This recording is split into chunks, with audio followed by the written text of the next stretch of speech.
Welcome back, viewers, to the Elden Ring. We are back indeed. Hello! So after a notable hiatus of Elden Ring because of being away in the US, I have to return to whatever the heck I was doing. Fortunately, I have notes. So I need to open my notes app and look at the Albinauric Staff. Okay, yeah. Yeah, no, I sort of remember what we were doing. So, you'll remember this game? You'll remember this stream layout? Elden Ring. Let us continue, my friends. Let us continue the journey. So, I've now played a lot of the DLC. I still haven't played basically the end of the story, but I've done a lot of the optional areas. I'm in Abyssal Woods right now. But that's not what we're here to do. We are here for the Albinauric Staff, and this man, Albi Spellin, who is now at level 135. I ended the last stream at the Mohg Palace bird farm, so I've now done a bunch of bird farming. I can probably change out this talisman, but I want to get a couple of other things. Right now, we are working with the Bandit class start because of the Arcane stat, which is what the Albinauric Staff scales with. I have... if you'll take a look at the stats here, 60 Arcane and 55 Intelligence. Now, the reason the Intelligence is so high is because the Albinauric Staff also scales with a C on Intelligence, but you also need the Intelligence stat to cast some of the heftier spells. The main things that I've been using are the Oracle Bubbles, because those are the ones that have an Arcane requirement to cast, although after you've met that requirement, they scale with whatever stat the staff uses to scale sorceries. But I've also got a hankering for some Comet Azure. So we're probably going to go and get Comet Azure on this stream if we can manage it. That might be one of the final things that we do, because it's going to help us beat some bosses. And I think, just as a warm-up, because we're going to be getting into DLC stuff at some stage, on this playthrough, one of the Shard Bearers we're going to fight is Mohg. Even though I have no plans on going to the DLC area on this playthrough, I think fighting Mohg would be really fun, and it will at least get me in the mood to do that fight in future. The first task we have, though, is to return to a fight which I was unable to complete previously, because we need to go to Carian Manor, we need to fight Loretta. Loretta gives us access to Tibia, who is down here in the manor's lower levels, but on a balcony that you can't reach until you've been up to the cliff point here. And he will sell you an axe-type weapon, I think, that scales with Arcane on like an S once it's a high enough level. And right now, I've not upgraded the melee weapon I have at all. So we're going to go and fight Loretta. I don't have a closer sight of grace than this one, I think. So let's quickly test out how good the bubbles are these days on this unsuspecting wolf, who now suspects quite a lot, I think. But that's good. We're doing about 1,000 damage on a shotgun spread. That's not too bad. Yeah, not terrible, not terrible. I think we're managing. And Great Oracular Bubble is slower but more powerful. And we did have a couple of occasions on which it could hit Loretta previously. So as long as we do a little bit of careful maneuvering during this fight, it should go pretty well. My Vigor stat is still at like 30. Oh, no, 36. Okay, so that's not terrible.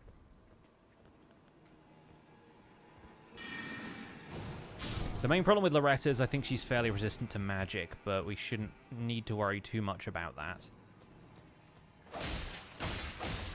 But yeah, this knife is completely unupgraded, and as a result, bleed is basically the most powerful thing it can do, which I don't think is going to work on Loretta because she's a phantom in this form. So, time to shotgun this hateful man.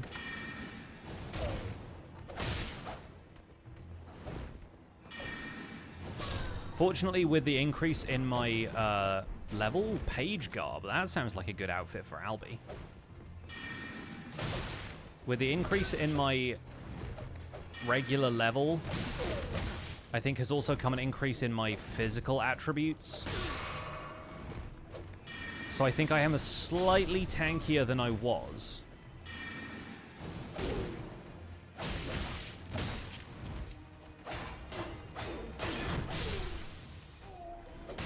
Oh, ow. Was not expecting that guy to join the party, but apparently he has.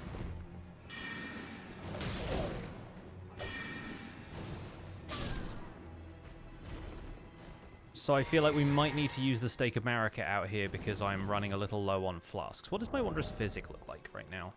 These are some of the things that I can't remember. Okay, we have a half heal from that and Opaline Bubble. Let's use that going in.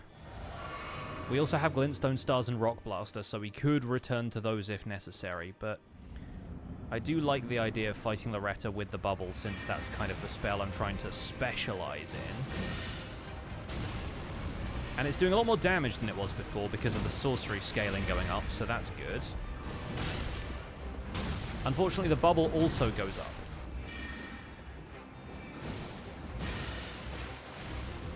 The main problem with using this to fight Loretta is she's so maneuverable and spends most of the time galloping around you.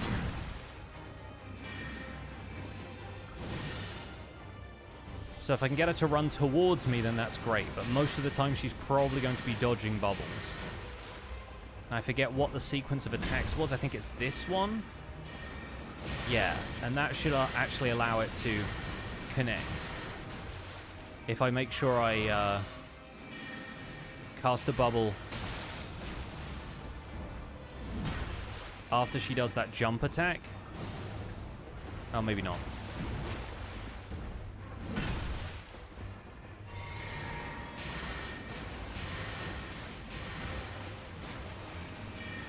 And then when she re-ups Carian Phalanx, that's another good occasion to cast. There we go.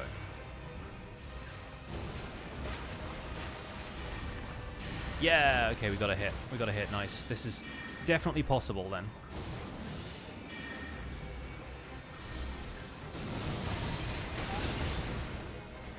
Unfortunately, her magic is slightly superior to mine right now. I was going to say, but fortunately, I'm more evasive. Unfortunately, I'm not quite evasive enough.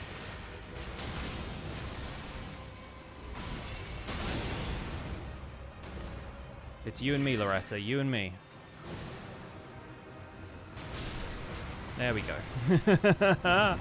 By the skin of my teeth. But we made it. The heck just happened there? Okay, that was somebody. That was somebody's ghost rolling behind me. Yeah, so obviously now at this stage we are not going to be able to get enough levels to level up meaningfully for a while. Because we're still relatively early game and I am basically end game levels. However, we do want to do some of Ranni's quests, so we are going to go and meet Ranni today. Although we haven't done any of the previous stuff with Roger, so obviously at this stage... Oh, this is going to be so painful. Just...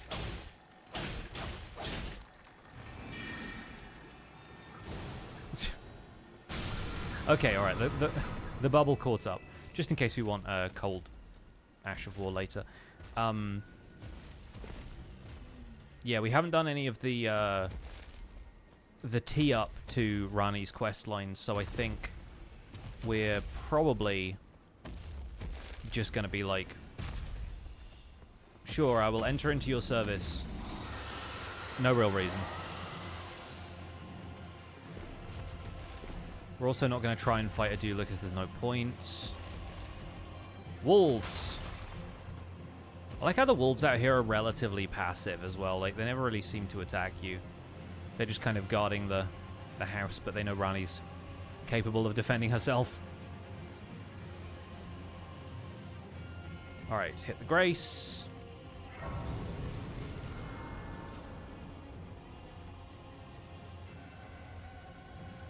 Though the boss bar is somehow still there. There we go.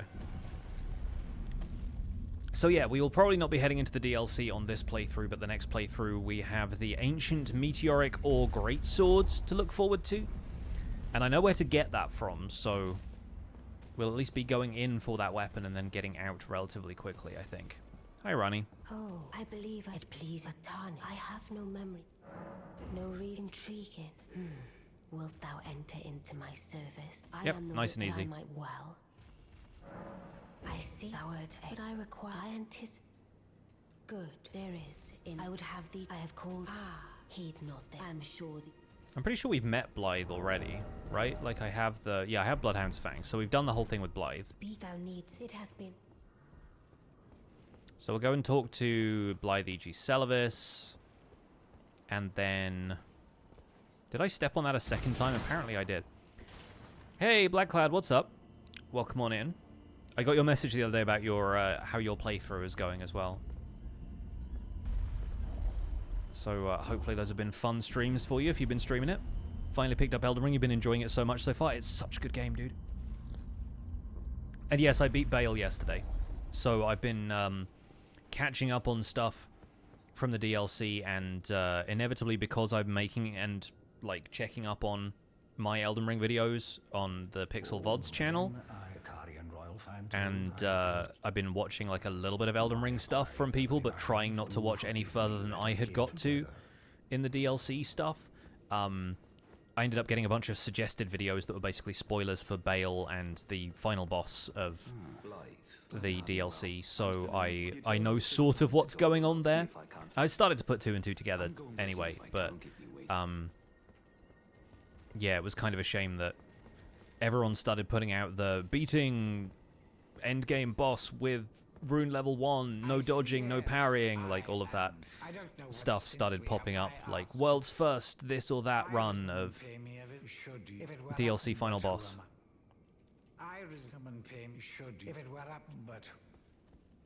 Alright, Celavis is done being snide.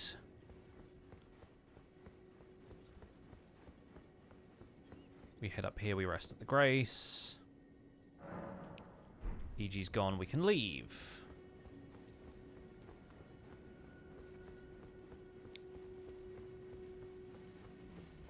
I remove videos from my watch history if I don't want my entire suggested videos to be some random thing I watched once. Yeah. Yeah, I need to be more deliberate about that stuff. I don't know if I'm even going to go and talk to Celavis, because I don't think I want any of the magic that he has. By the way, folks, I'm looking ahead to a few of these future runs, and I've decided that the Astrologer's Staff playthrough, because we basically start with that weapon, is going to be a playthrough in which I attempt to acquire every sorcery in the game. And I'm probably going to do that on a seamless co-op run with ZloyXP, because he has not played the DLC yet, and I really want to get to a point where there is a meaningful amount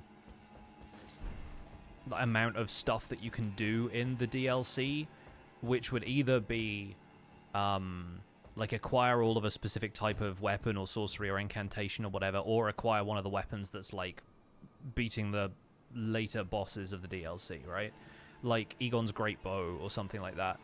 And so in order to make the DLC run something that it's okay we spend a ton of time in it, because Loy will just be exploring and checking stuff out for the first time, I figured all sorceries is going to be a fun way of doing that. And it's also kind of the inverse of how we played originally, because I was a confessor and I was doing strength int builds, or strength faith builds, and he was a prisoner, so he's doing dex int. And so I think if we swap that entirely and I'm like a full int build and he's like maybe a strength build, then I think we'll have a lot of fun with that. Oh, you? I am. Why not? But please, a little sub. Alright, finally I can get this weapon. It requires 1 more strength than I currently have, but that's fine. It doesn't take me 100 and something thousand runes to level up anymore. Oh wait, it does. I don't think we will need anything else. This is just a map to the Amber Shards thing, which we're not going to do, because why bother? And yeah, I think from here I don't think we need to get Selvis's introduction letter in order to get any more magic out of Selen. So honestly, I don't see the point in going to see Selvis. Looking forward to the collab with Sloy. Yeah, it should be fun. It's been a while since we played this game together, and at least at that point I can kind of speedrun us through some segments of it. Like, I know exactly where to go and what to do for certain things, and if Sloy has a specific build in mind, I can take us to places that will be relevant to that. Okay, so we now have the Ripple Blade. We can also, if we wanted to, get the Ripple Crescent Halberd, because there's a bunch of the Albinaurics by the bird farming spot that will have it. And that's just a matter of farming it from them until we obtain it, right? So, like, I could just cast a bunch of bubbles in their general direction and see if we get that.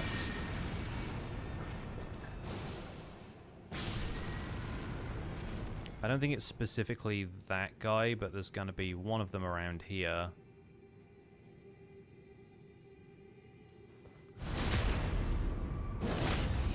Or maybe it's some of the ones as you, like, come up the hill to this area or something.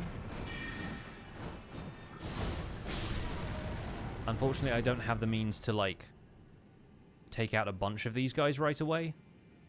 Because we don't have, like, the wild, like, gravity magic stuff or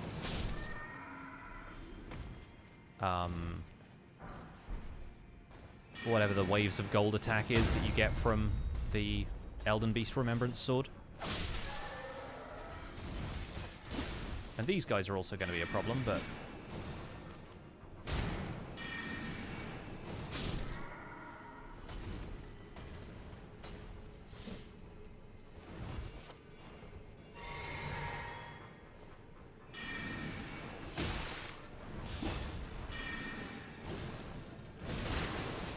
and he can retaliate.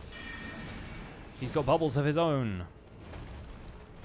Yeah, this is the other problem, is they cartwheel around so much. I'm not going to worry about this for now, though. Yeah, Rot Breath being the other one. I guess I do have a pretty high arcane stat, but I don't think my faith is really up to using any of the dragon magics. So I need 2 points in strength. Okay, so maybe we'll just we'll farm the bird a couple more times, just to get that taken care of, because then I'll actually have a melee weapon I can use, which I kind of want. Obviously we can... that's not happening, is it? We can upgrade the Ripple Blade as well. I think there's also maybe some Albinaurics in Liurnia that have the halberd, but I'm not sure exactly where. I think when I was reading on the wiki about farming it, it said up here. Oh, the other thing is that I was doing a little bit of level farming earlier today before the stream started, before the Minecraft stream started, and I got so many of these birds that had glowing eyes, so you get like 5 times the runes from them. Like, I think I maybe got 5 or 6, and there were some stretches where I was leveling up previously where I did not see any of them. Doesn't beating Elden Ring take like 100 hours? How the hell are you going to do it with every weapon? So I've already worked out that if I did one playthrough a week, it would take me about 8 years to complete the game with every weapon, so I'm under no illusions about the fact that oh, there we go. I'm under no illusions about the fact that I will probably abandon this challenge at some stage.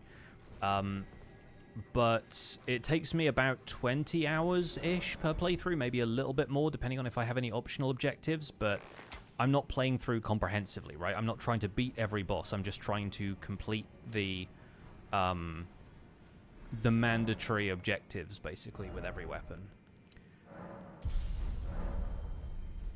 And there are some that we will combine later, because, like I've said this before, but like the Carian set of weapons is all, for one thing, right next to each other in the lists, so it would seem kind of silly to do a Carian sword playthrough and then do a Carian staff playthrough and then a Carian whatever else playthrough.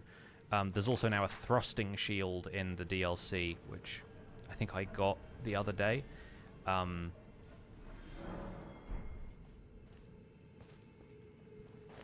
But yeah, we can combine a couple of those because thematically they'll be fairly... Oh, dang it, it stopped on the edge.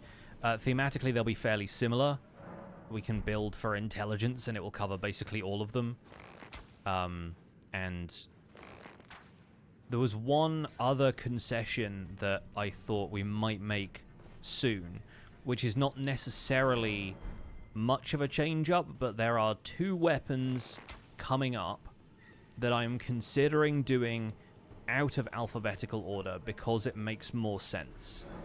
Right after the Astrologer's Staff, you have Axe of Godfrey and then Axe of Godrick. And obviously Godfrey comes before Godrick in the alphabetical order, but the way I decided we were going to do it with some of the late game weapons is that once we've acquired the remembrance for, say, Godfrey in this case, there's only like Radagon and Elden Beast left to fight, so it doesn't really make a whole lot of sense to say, oh, I beat the game with this weapon when you hadn't really played it. So I was going to start a New Game Plus playthrough.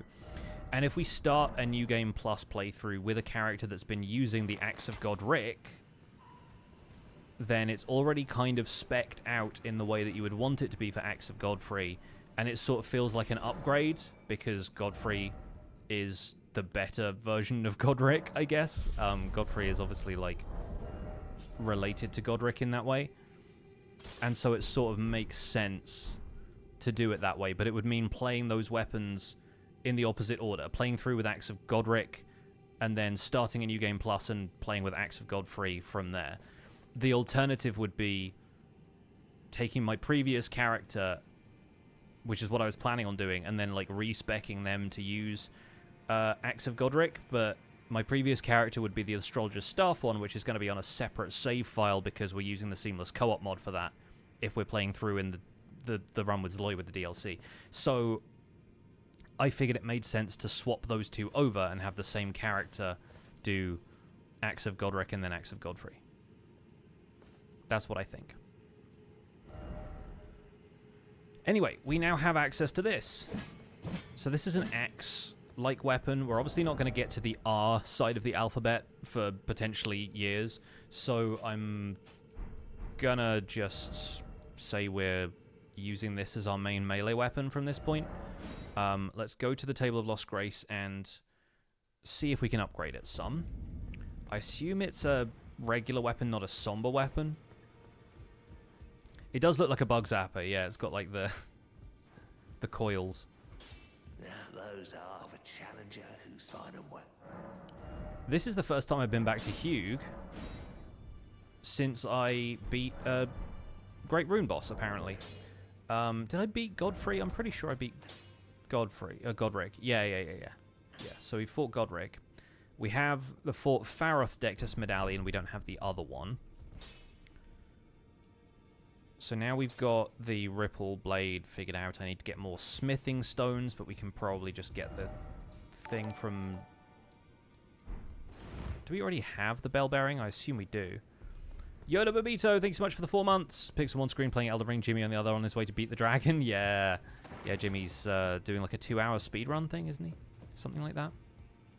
I thought you'd receive the Felly Lou. I'm glad to see you. I found Let's get the Arsenal charm. Make good use. I don't intend.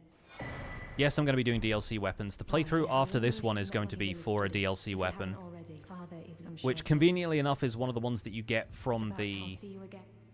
Oh, Dung Eater's here as well, because we've been to Altus.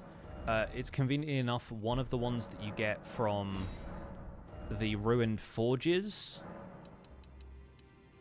which means it's going to be very easy to acquire. Okay, that will get the Ripple Blade at least up to level 6, and we'll see from there. So yeah, DLC weapons. There are a couple in quick succession, actually. The first is Ancient Meteoric or Great Sword. The second one is Ansbach's Bow, which is actually going to involve doing a little bit of the story, but not much. Just get to the point where Knight Loretta as picking everybody off, basically, and then be like... I'm just going to interpose myself in this fight real fast. Koi Fish Fillet, thanks so much for the 6 months. Yay, this is cool. It sure is. And yeah, the one after that, I think, is Antspur Rapier, and then it's back to the DLC for Anvil Hammer. And Anvil Hammer is going to be really fun. I've decided that that character is going to be the Anvillain. We're going to get the Anvil Hammer, we're going to do the Frenzied Flame ending, and we're going to kill a bunch of NPCs and stuff. It's going to be like a bit of an anarchy playthrough. Yeah, but I like the idea of the Anvillain enough that I decided to sketch out a character idea for that. Okay, we have that. Now we're going to go and do Godfrey's Great Rune, because that's nice and easy to do. That's just a side excursion. And the reason for this is because right now I have 55 intelligence, and I need 60 intelligence to use Comet Azure. And so until I've got to the point where I have beaten Ranni's questline up to a certain point, like up until the Fingerslayer Blade, I won't be able to get the talisman that gives me +5 int. So I could use one of the glintstone crowns from Raya Lucaria to get the extra intelligence stat, or alternatively I could use the Great Rune.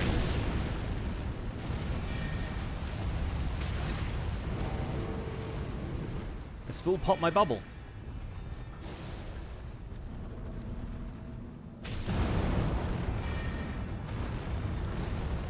The other alternative is Marika's Saw Seal, but I don't know exactly where that is, so... I feel like that's a lot later in the game. It's one of the ones that I don't typically get. Radagon's is obviously way easier to get, because it's just like in an early game accessible dungeon of sorts. Nice. Using bubbles to great effect.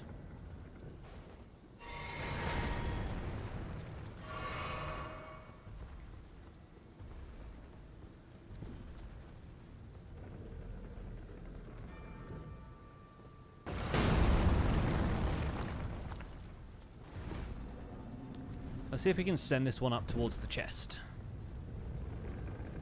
Obviously avoiding the arrow somewhat.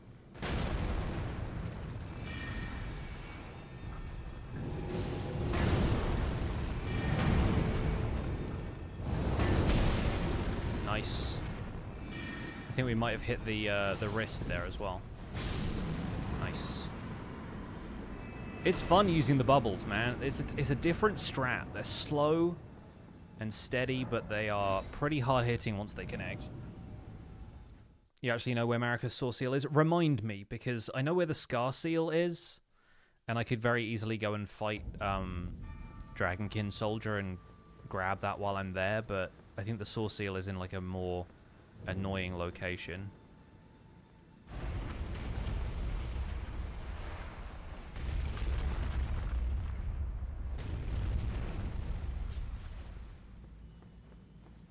Have you guys read Berserk? I have read maybe like the first section of it, and I think, I forget if it's on YouTube or not, the anime, but I've seen like the anime up to like the first kind of fight that Guts has. It's in Elphael down where the Revenants are. Yeah, see, that's one of the reasons I didn't want to get it, is because, like, I don't think I need to go to the Halig Tree on this playthrough. I might go to the Snowfield just to get the upgraded version of this talisman, but, like, I don't really want to go all the way through the Halig Tree.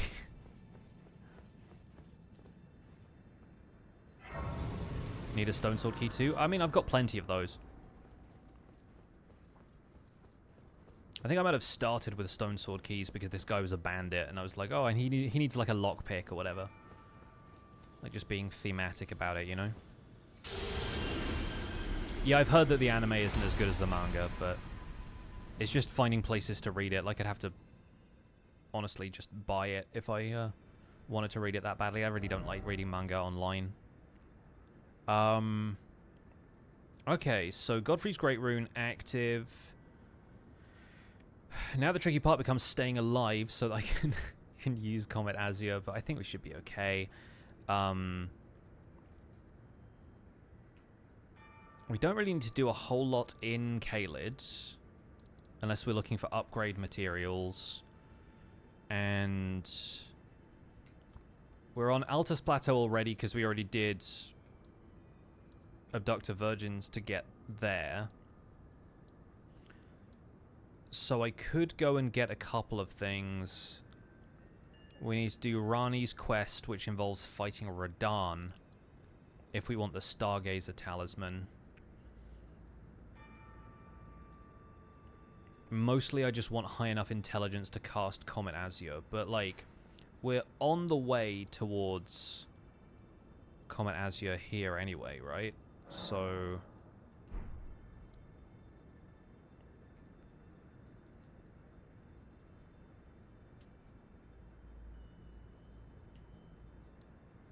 see, I forget. Is it this path that takes us to Comet Azure, or is it the one where you go up the river? Or is it the one that's past, like, Tree Gazing Hill? I forget. I think I need to go this way, and, like, through Wyndham Ruins. This is the one that always screws me up, because there's, like, 3 ways around Mount Gelmir, and I can never remember which one takes me to where I want to be. But I think it's this one.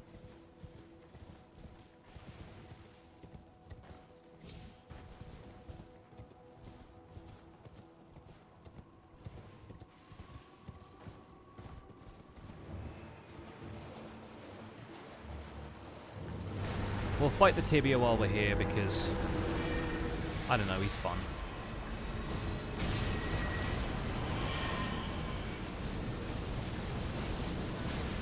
That bubble's going to whoever needs it. I think it actually hit one.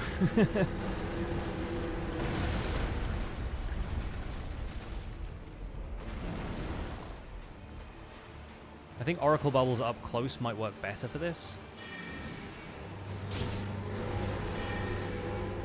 Because you can kind of chain cast it. Get a couple of good hits in. It's a very watery themed fight for some reason.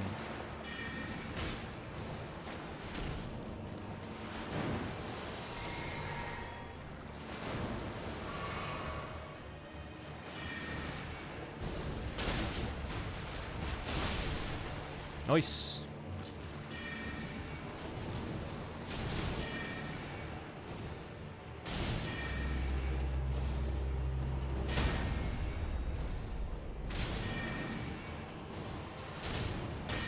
Alright, this should be the last one, except he moves.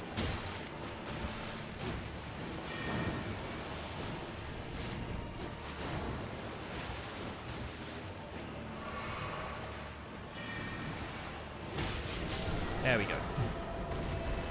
Bye-bye. And then these skeletons all hung around, so we will leave now.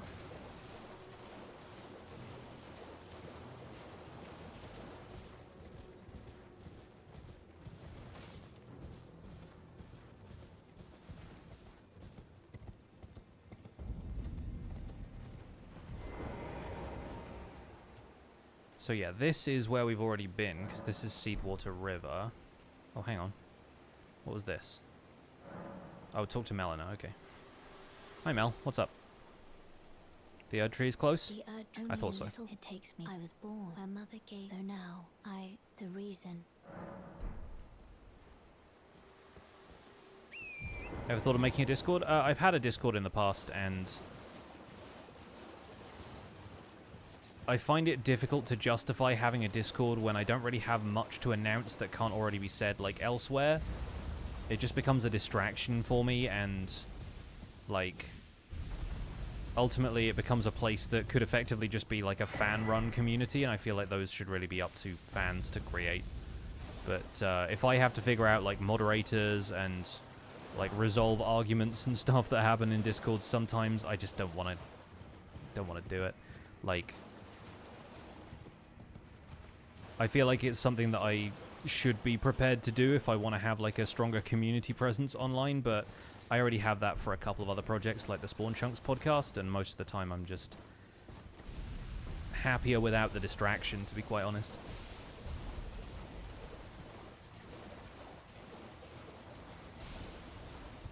I think this is what you have to do for Comet Azure, right? Because you get past this area, you fight the Magma Wyrm, and then beyond that you go over the bridge.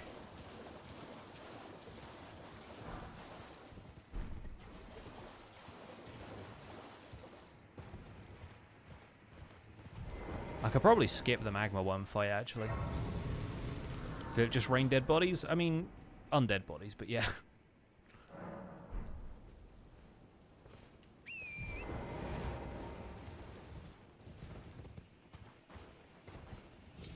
I feel like Magma Wyrm is a pretty good target for the bubbles, though, because he's just so big.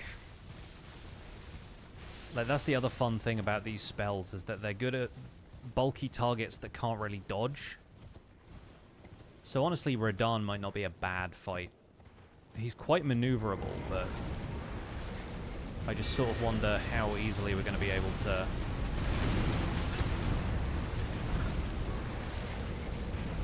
Main thing with this guy is he just spams this attack.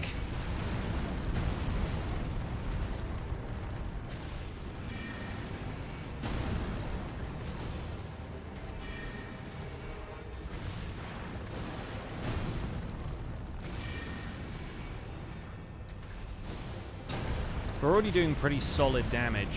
Oh, I forgot he does that one as well. It's like the second time I've ever seen that attack.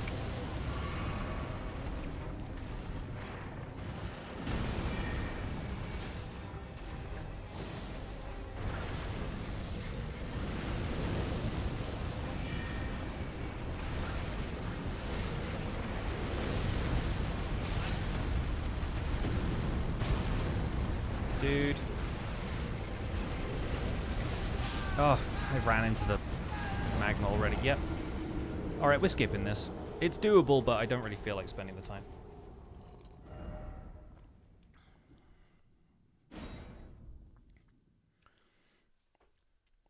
Remember having someone to play help me against the DLC boss in Dark Souls 3, Pyromancer vs. a Dragon, so I wasn't effective. This guy used the spell that melted his boss.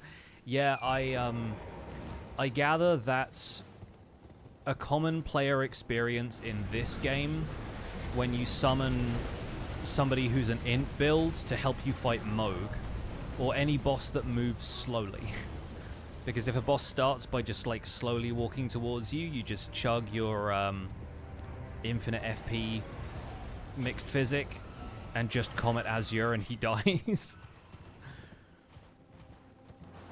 Which might be my strategy here, now that we come to think of it. Oh, this is the other thing where I might actually hop off and deal with these guys. I don't have to use the bubbles all of the time, by the way, I just am because it's funny.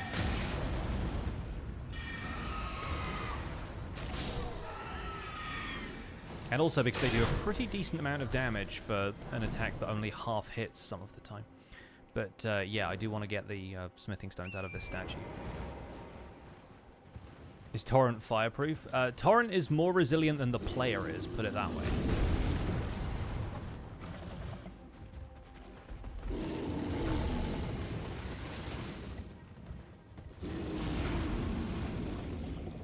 Thank you. I will leave now. Farewell.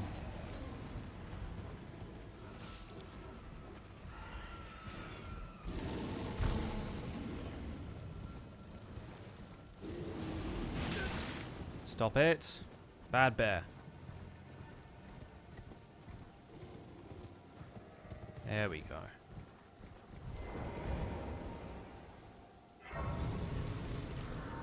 Craftsman Shack, that's where Steve lives.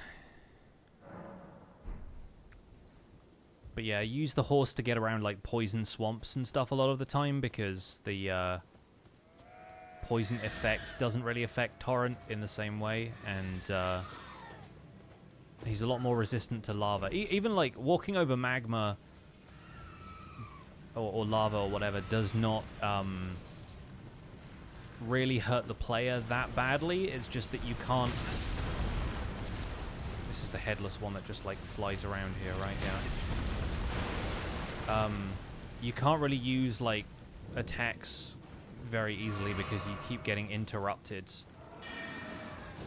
At least my builds that don't have a lot of poise get interrupted a lot.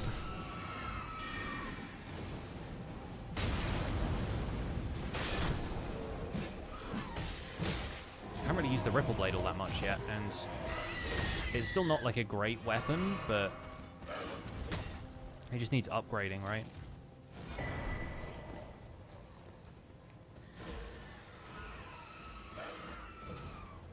Like, +6 is not great for this area specifically. But it's doing alright. Ow.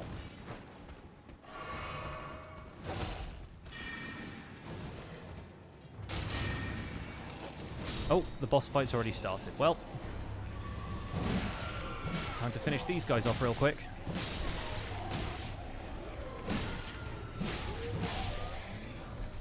Also not used to the cadence of this weapon at all yet, so this should be fun.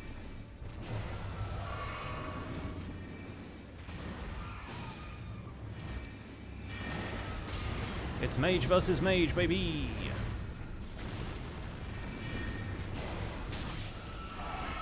Stop popping my bubbles. Maggie. Oh no! Yeah, this isn't going to go well for me. Not with all of the other heat that I'm attracting here. And the two glintstone mages. Yeah, that's what I feel like right now.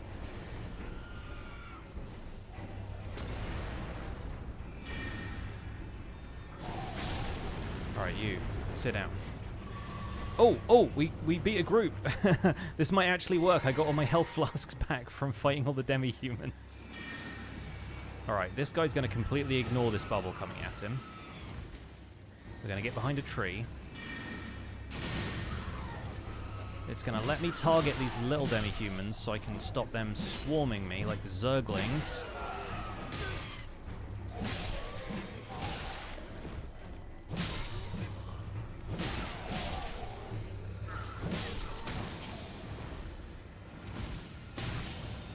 Okay, now we've got...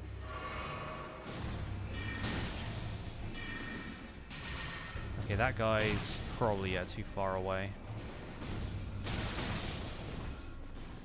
Oh, come on. Okay, bubble.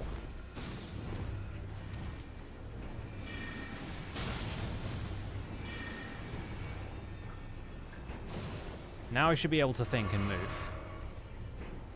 She's probably behind the rock there. Yep, so that's not ideal. Need to take out this guy too.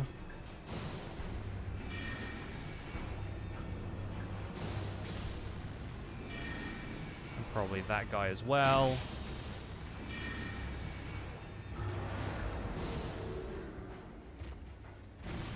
Maggie's just going to walk into this. And now I'm out of mana.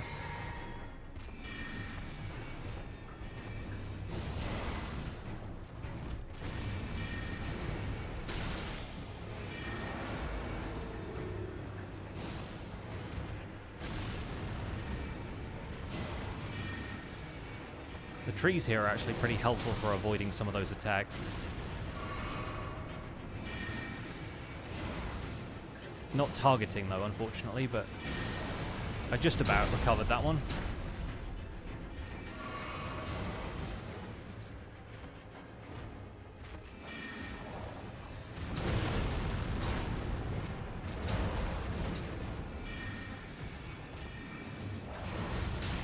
Okay, that's done. Good fight. Just about managed that.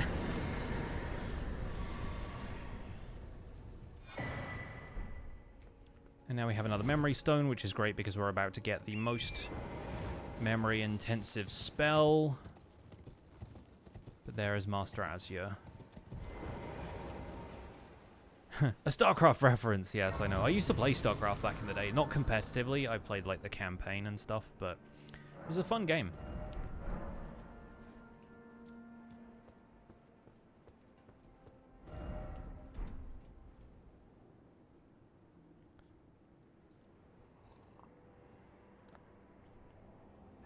Crushed it. Very nice.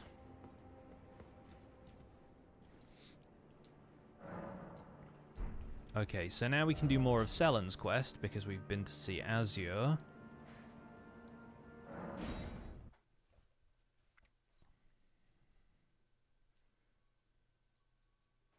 Thought it was the right-handed weapon because it looked like a bubble wand. This is what I've been, like, informally referring to this as the bubble wand playthrough. So we'll need to remove those two if we want to equip this. And then we need to... Oh yeah, we need to equip Godrick's Great Rune at the Grace. And then spend a Rune Arc. And now I can actually use it.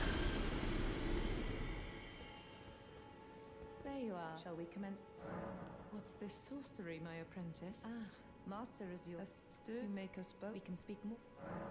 If you it was for attempting the toothless. I want glue, no matter what. My apprentice teacher, but hear me out. I need your help. Perhaps this. Splendid. This you must have. I need your master Lusat and. So now we need to go and find Lusat, and then we'll get I need him. He's. What is the it's like the Reign of Stars one. It's like one of these. I might get this just as the upgrade to Glintstone Stars. And honestly, magic damage on the Albinauric whatever you call it, like the Ripple Blade, might not be a bad shout. The other thing I should do, while I think about it... Yeah, let's do that. There's a bunch more golden seeds we can get from here. Oh, I've been here now. I know what all of this is. There's a bunch of other golden seeds we can get from Altus. I mean, for a start, there's one right here. So this is going to be like 6 we can get right now, I think.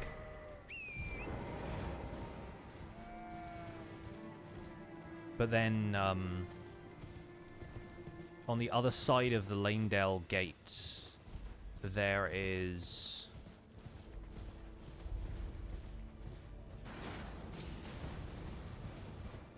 the sealed tunnel, which I think is where you buy, or where you get the item that allows you to buy smithing stone 3s and 4s.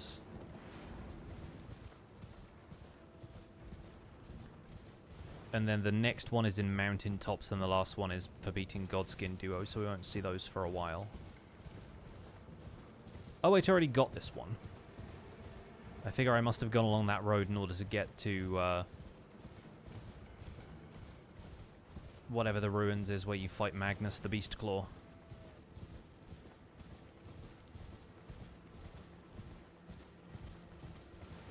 Alright, time to get shot by archers a whole bunch. Excuse me. This is just a big ride of ignoring everything that the game's throwing at you, which is really funny.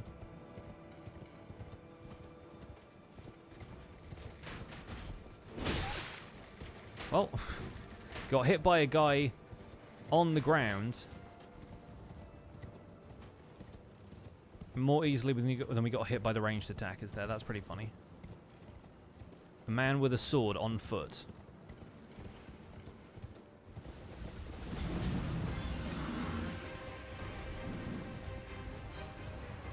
Yes, coming through, pardon me.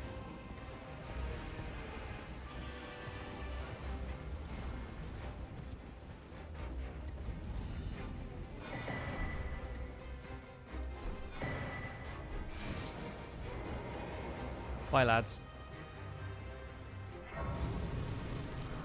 Genuinely kind of curious how we would do with the bubbles against the tree sentinels. Okay, so that's 3 golden seeds. Do I have any left? Oh, I have 2 left. Okay, so just 1 will get us the next upgrade. But first of all, we're going this way.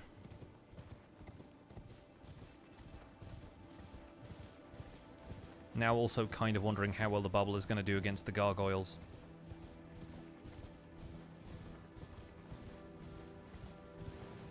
I mean, when in doubt, we can special beam cannon, but I think the sorcery scaling, given how much arcane stat we have, should be pretty solid now. We'll find out, I suppose.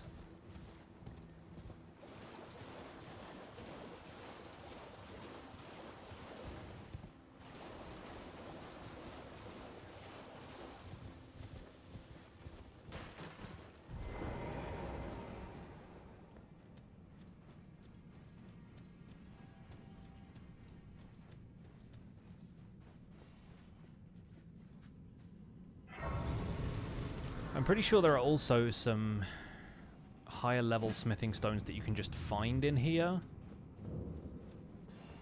Or maybe they're in one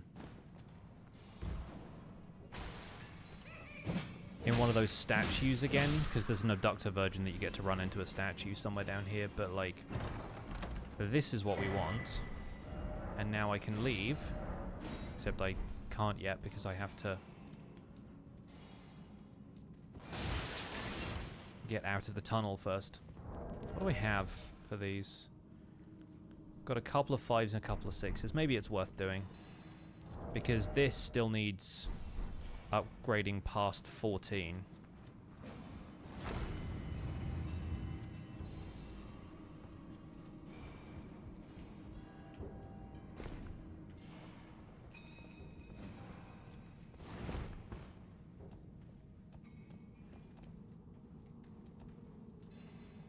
Oh, just about made that one.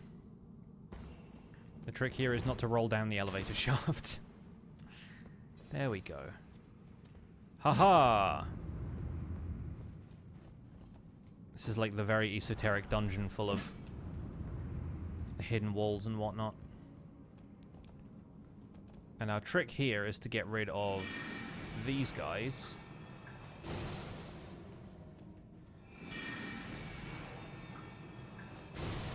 Just so they don't interfere.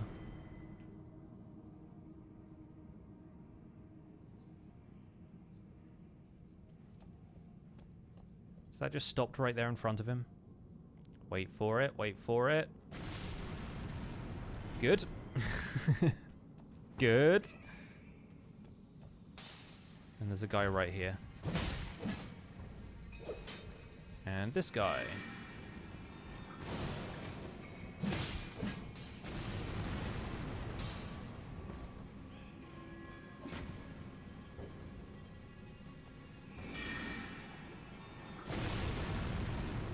Okay, so now there's 3 of them down there.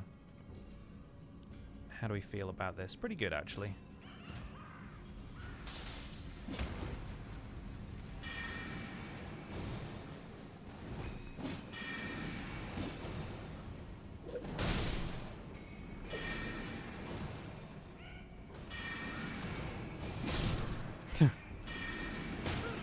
Oh, he got me.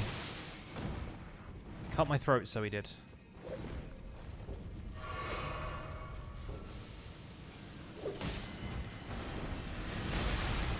Oh, we're very familiar with these, aren't we? We've been here before, chat. We've danced this dance many a time. Oh, another rune arc for my troubles. That's nice. And there's our smithing stones.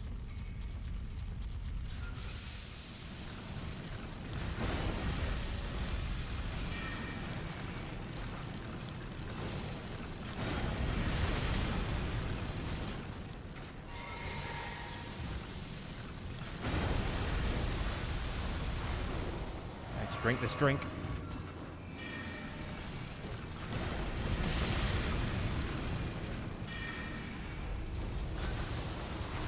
Oh, he got me.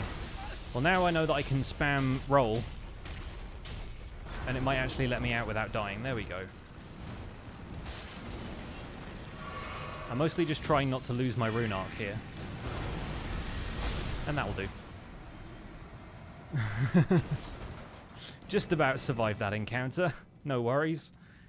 So now we have 3 more smithing stone 6s, which means up to 18, so that's not bad. What else can we get from here? Some sombers.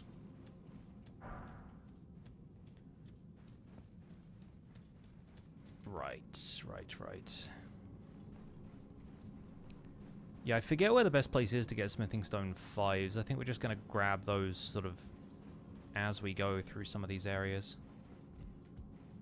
And I think we get a couple from Fallingstar Beast at the end of Sellia Crystal Tunnel, so maybe we could do that fight now. I'll take the foul foot as well in case we need to do any more leveling up.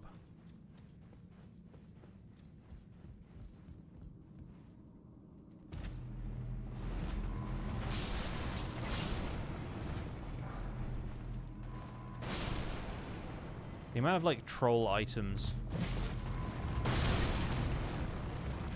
that are here just to get you to run into those things, I swear.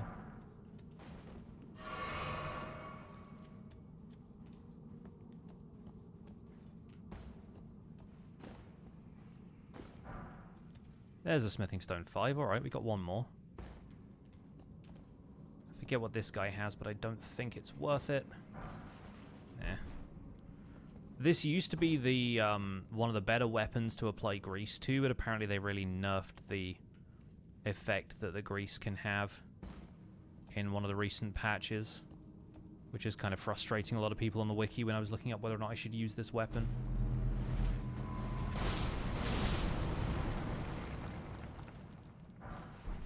It's a golden rune. Oh, is this Onyx Lord? This is Onyx Lord, right? I can never remember what the bosses are of these, like, minor dungeons. Like, in my head, it's always a Crystalian. Yeah, I thought so. Well, he might be kind of resistant to magic, but here we go.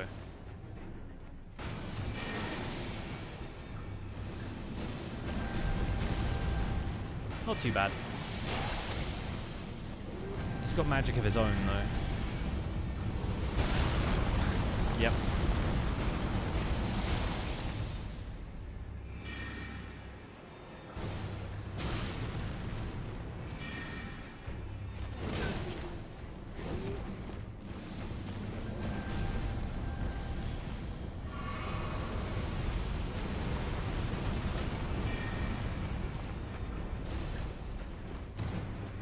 Joke's on you, bud. The bubbles come back around.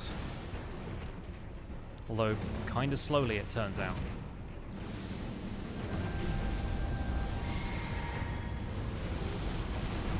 We could always do this.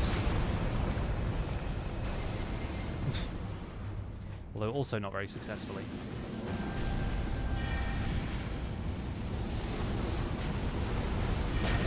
Ow. Listen, I'm trying, alright? I'm trying to stick to my build. You and your casual sidestepping.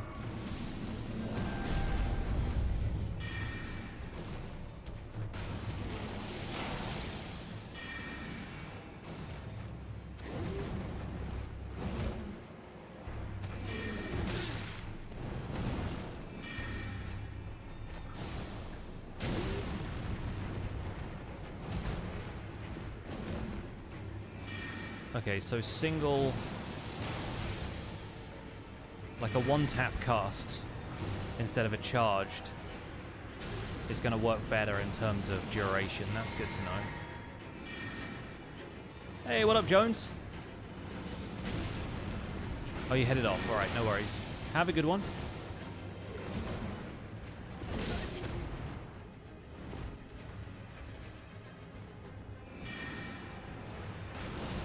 He's figured out my tricks, but I figured out his. Alright, not bad. It's just about adapting your strategy to whatever the boss's strategy is, I guess. Oh, and that's the regular exit. I think this, because it's the sealed tunnel, this is the one that leads out to where you activate, like... This is either Mohg or Melania's Great Rune, and I forget which. We'll get the Grace down here, but... Yeah, used up all my health flasks, but I only have a few of those because I save a lot for mana, so it's not too bad.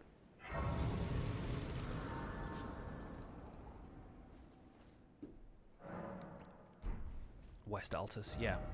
So this is the the main reason I came here was so that I could go back to the round table hold and buy some more smithing stones.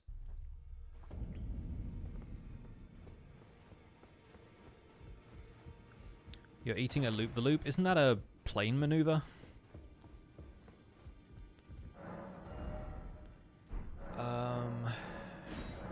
Just realised these have a memory stone that I can buy. That's nice. And some rune arcs, if I want those, which, you know, I kind of do now that I'm relying on Godrick's Great Rune to cast something. Let's grab 12 of these. And 2 of those, and that should get us going with the Ripple Blade. It's also an ice lolly. Ah, I see. Calamity says, can we get a quick build review? Sure. This is Albi Spellin. He is the wielder of the Albinauric Staff. This is the weapon that I am centering this build around. It's still in the process of coming together, but because we are wielding a staff that scales with arcane, I've chosen to use the arcane sorceries, of which there are only 2 that require arcane, and then the scaling is done by the staff, so it doesn't really matter what your stat is, but I'm using Oracle Bubbles and Great Oracular Bubble to do a lot of the fighting. They're kind of like the Claymen sorceries, the ones that I want to focus on for this playthrough.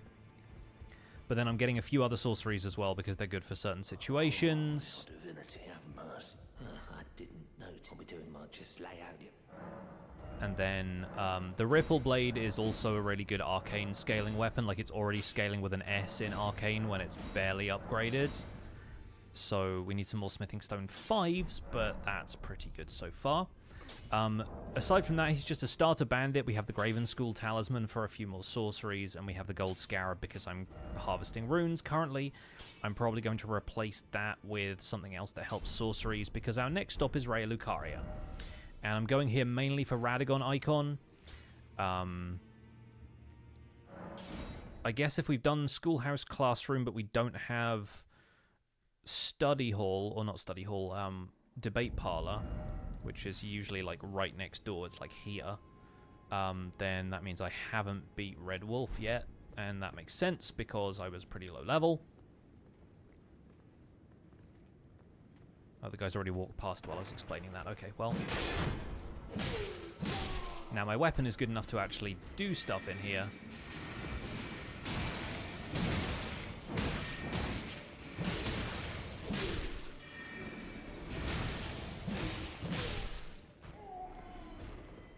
And the cool thing about the bubble spell is that we can just float them across the room and deal with all of these guys while their backs are turned and they don't notice me.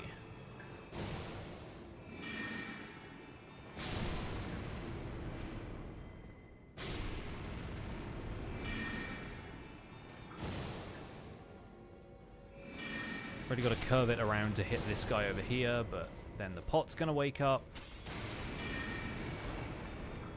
Boom! Oh, and it missed. Because of course it did.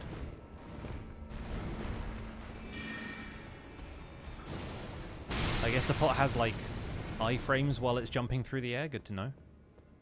This guy's still reading his book.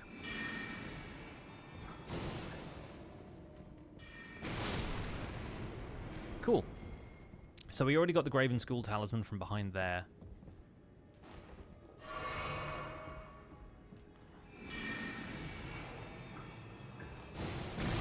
Nope. There we go. That should take out that guy.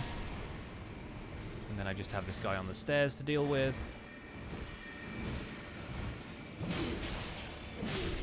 He's trying to throw the book at me. But then we'll just hop on through here and deal with mandatory Dark Souls Sword Doggo. Which is going to be another fight that's difficult to do the bubbles for, but you know.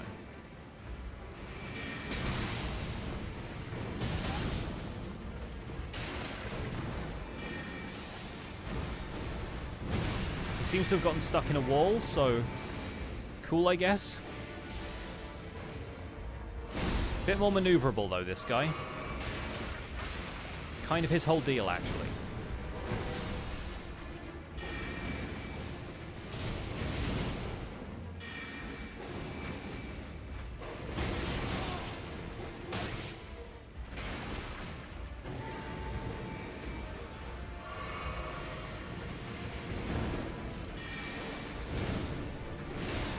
was a pretty decent cast.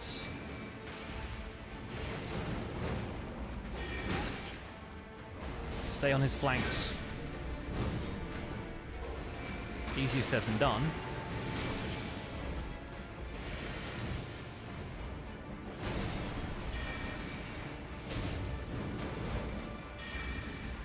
Get bubbled. Yeah. Alright, we're on the up and up. We're climbing. Books are not good weapons. Depends on the weapon. Or depends on the book. It depends on how high you drop them from.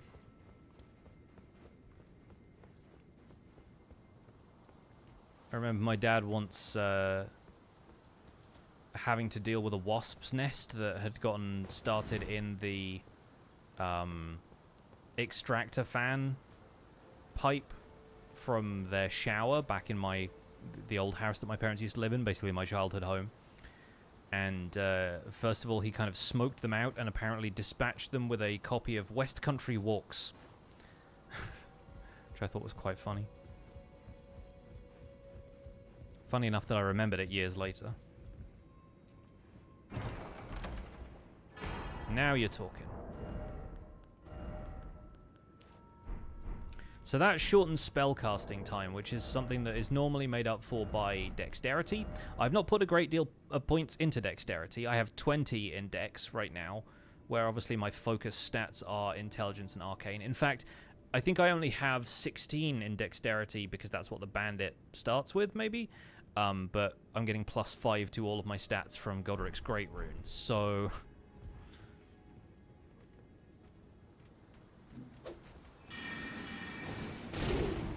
Who's quicker on the draw? Good way to test that, actually, now that we've got Radagon icon equipped.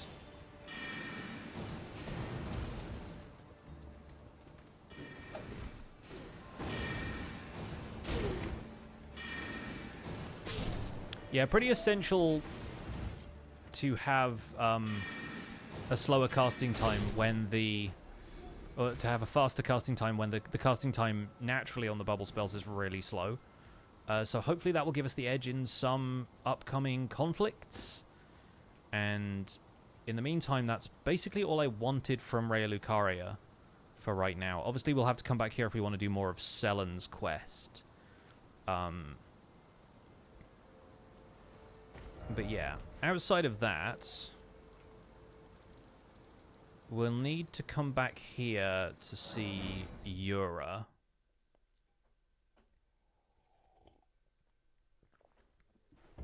Is it all spells or just magic spells? For what?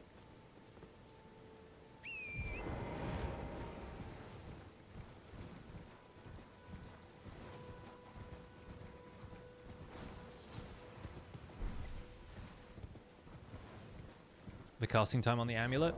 Sorceries, I think, right? Oh, and incantations. Okay, so it is all spells. That's nice. Don't be I guess we haven't fought Agil. That could be kind of fun to do. Main reason I want to come here, though, is for Bloody Finger Nereus. So that then we can assist Yura fighting Ravenmount Assassin, or whatever the guy's name is. And then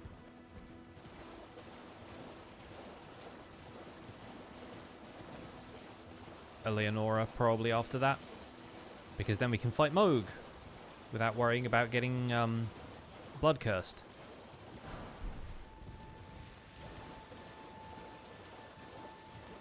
Because Radagon could do both. Yeah, I guess so, right?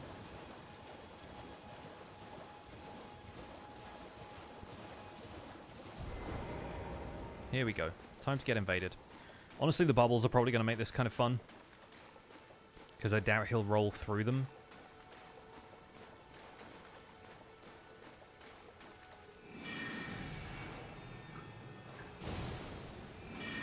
Because they react to your casting animation, not the projectile, so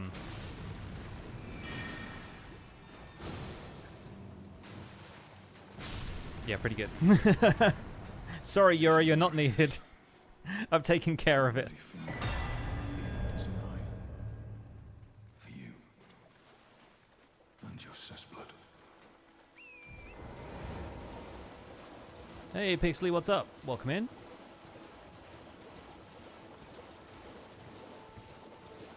And Yura's just magically here now. Nice. Thought I am your tarnish. You stay the post. Just remember, don't let your emotions. Cool beans. Now we need to go back to Ray Lucaria, where he should be by the main gate.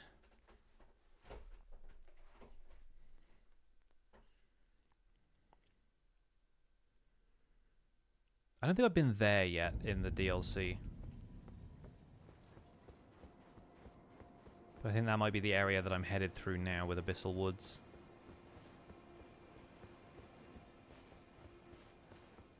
Oh, of course. I always forget about this one because I don't always come this way on every playthrough, but there's another golden seed down here, which means I can get another flask upgrade. Which I won't mind at this point because, yes, I will need some health flasks.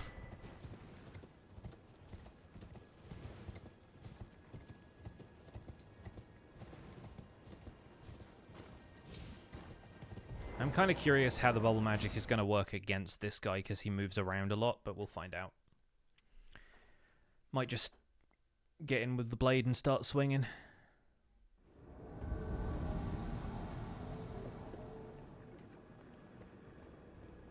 Yeah, Raven Mount Assassin. I did remember that right.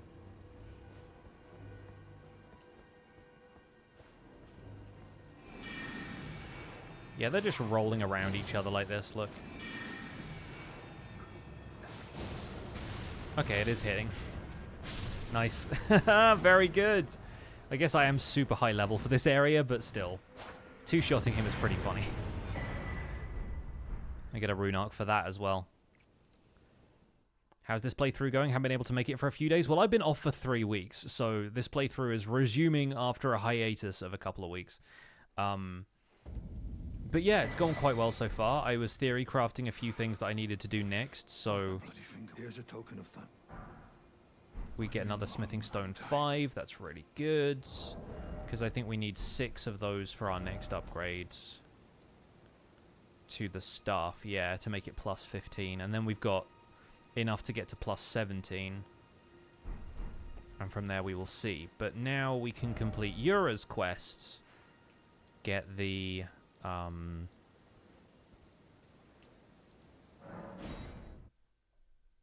what do you call it? The sacred tier and stuff from here as well. If I haven't got it already, which I don't think I have, because my flasks are like plus 5.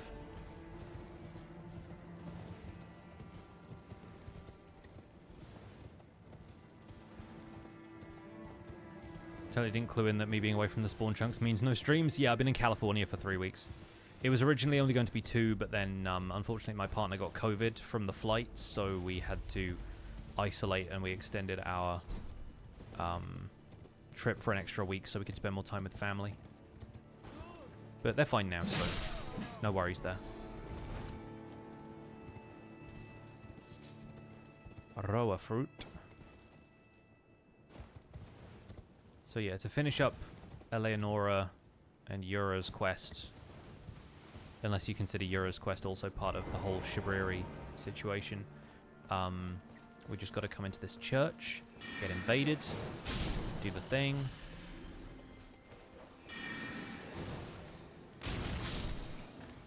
Nice. Bubble's doing pretty well for us at this stage. Oh, wait a second. Why is Yura not here?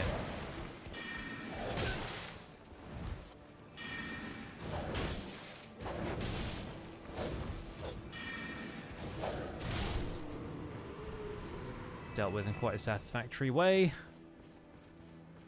Maybe I need to rest at a grace so he, like, moves or something. But I did teleport here, so what's the deal? Is there some other step in that? Maybe I need to talk to him one more time? Did I just not talk to him enough?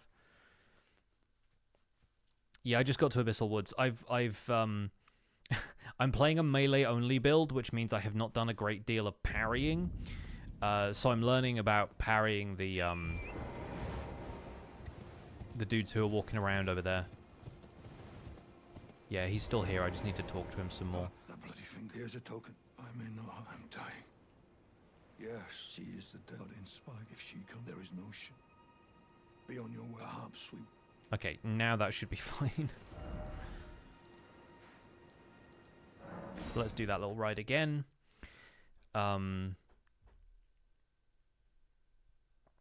Yeah, the madness inflicting guys. Alright, he is gone now, so this should be fine at this point. Yeah, it's a fun concept, sort of unlike anything else you've had to deal with in the game so far. My main problem with the DLC, I have two major problems, I think, with how it compares to the main game. And it's kind of unfair to do that because the main game is so well crafted, right? But my two problems so far with the DLC are that naturally loot is going to be less useful and interesting because like at the point you've entered the DLC, you've already explored a lot of the main game, so there isn't really a whole lot it can give you that isn't either completely overpowered or completely unnecessary. But I find they have used loot and little kind of pockets of experience so sparingly that it doesn't reward exploration in quite the same way the base game does, which is one of my my critiques of it. There we go. The other critique I have is that it annoys me that there aren't multiple ways to get into certain areas the way there kind of is with the main game. Like the way you can get to specific story and questline related stuff is very specific. Like if you go to the plateau here, you can only get there from doing Ranni's questline and going through the Lake of Rot, and that's a very linear path, and it's the only way you can get there, right? And the same goes for Mountaintops of the Giants, but both of those are signposted for you, whereas to get to Abyssal Woods, I literally had to look up how to go there because I didn't know how to do it, and it turned out the way to do it was not especially obvious. It just relied on you having explored randomly until you found something, and there aren't multiple routes in there, there's just one. And that's the kind of thing that annoys me because I've stumbled into so many areas of the base game just by like free exploration, and it was never free exploration that felt like unnatural or forced, you know? Eleonora, it seems I am no match for you, but I've learned that I've sliced. Please, do not stain the immaculacy of your sword.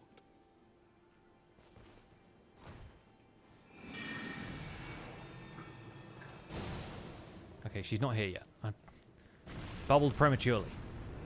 There we go.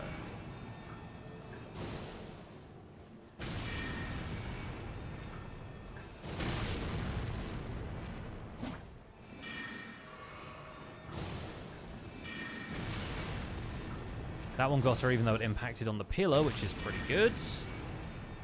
Now she's got no healing flasks left.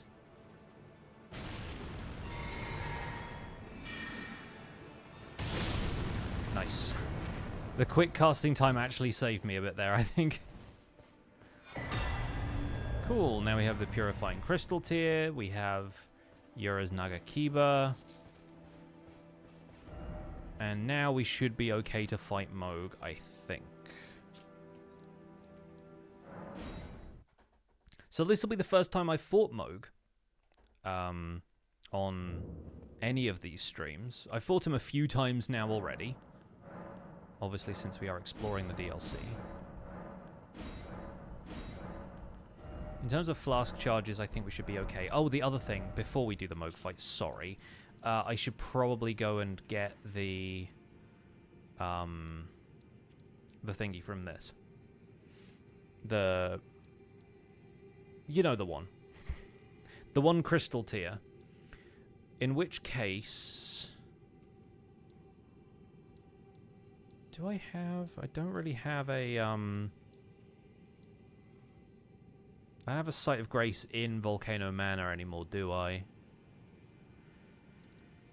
I guess we should probably just take the main path to Volcano Manor, fight the Fallingstar Beast to get the smithing stones. You don't have to, you can dodge that fight, but I think we might do that.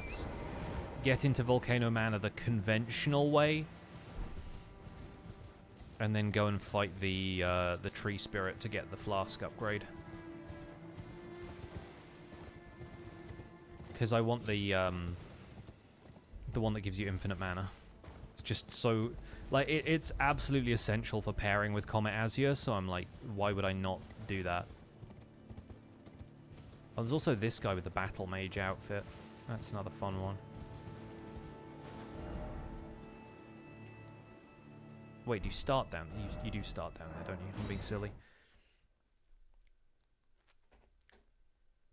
Yeah, the other option is we go and fight Radahn. Because if we fight Radahn, that's a second Shard Bearer down.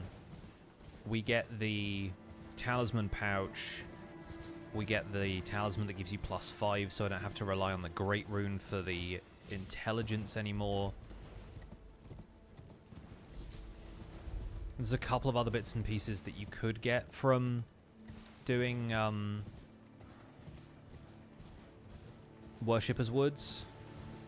Like the second Ancestral Spirit fight is going to get you the Remembrance, and you get a good magic talisman from that, but I don't know, I think we're doing alright so far. Honestly, just being wildly over-leveled helps. But I needed that for the arcane scaling and for being able to cast this spell, so wasn't really a whole lot else I could do there.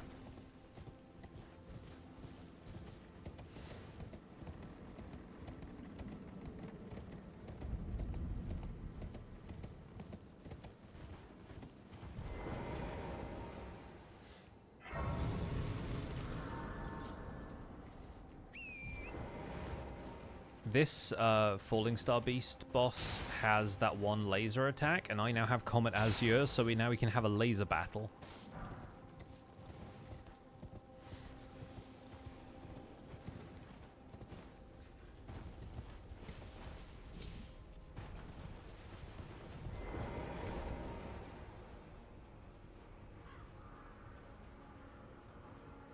Oh, managed not to alert the Abductor Virgins that time. Stealthy! Albi Spellin is naturally stealthy, given his past as a bandit.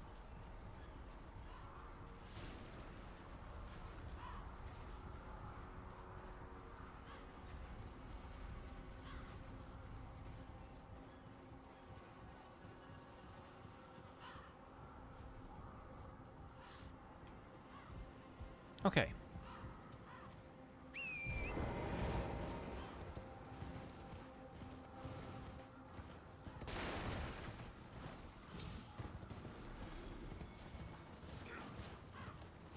Now, of course, we don't want to follow the rainbow stones.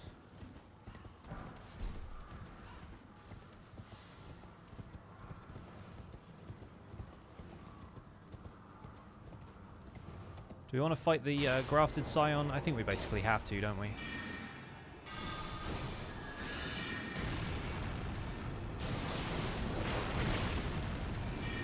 Again, this is being very generous to me in terms of the stuff that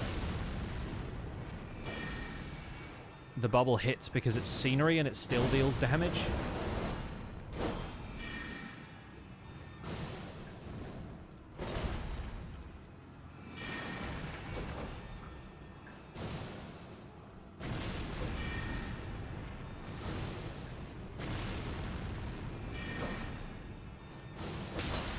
Oh, he hit me right at the end there. I thought that was going to be a very clean fight, but I'll take it.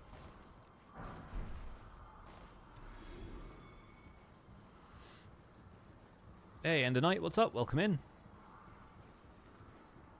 So there should be one more spot I can rest up here before the Fallingstar Beast, so I won't worry about topping up my mana quite yet.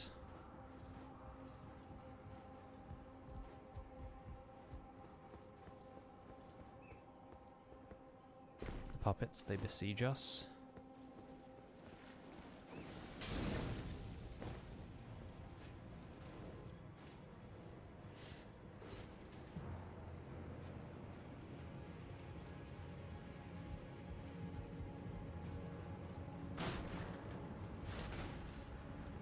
And once we're up here,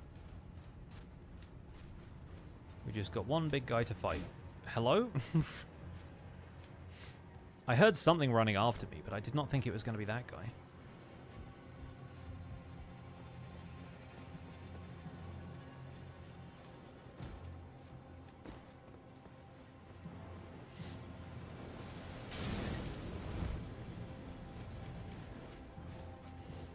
I don't think those guys can hit me once I'm on the ladder.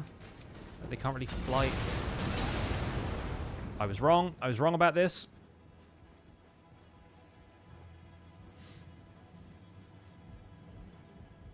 Okay.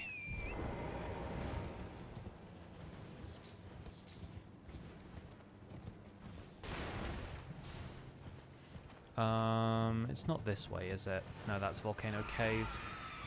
It's this way. Across the bridge. Yeah. Now I remember.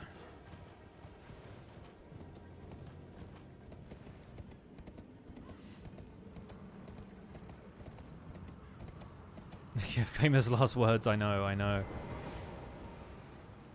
This seems like the kind of character who would say stuff like that, right? Like, this feels like the kind of character who's like, whew, got out of that one, and immediately gets, like, taken out by something else.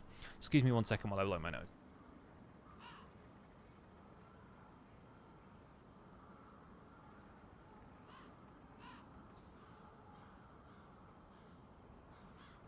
Okay, now then. All it's going to take is a climb up that ladder or a very quick Spirit Spring jump. And we should be able to bubble the Fallingstar.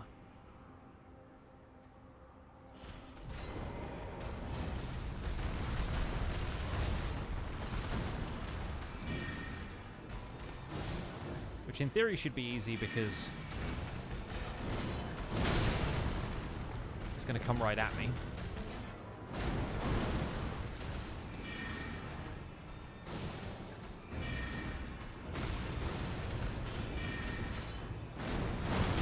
And most of the attacks are going to hit its face directly. More or less.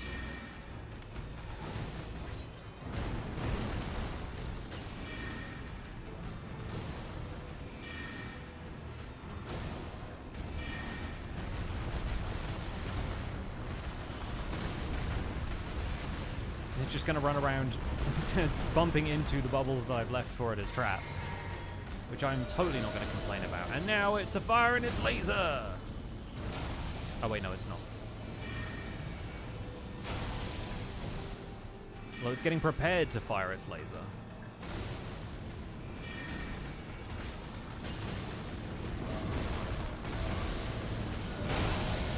Ow.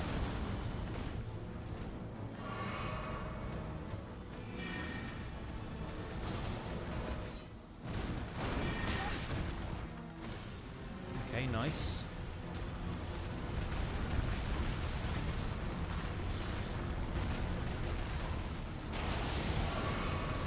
Here we go. The trick is to stay up here and it just... If it's on the crater at an angle, it just never hits you with that attack, which is kind of nice, actually, because if it did, potentially damaging, although I have my bubble shield now, so...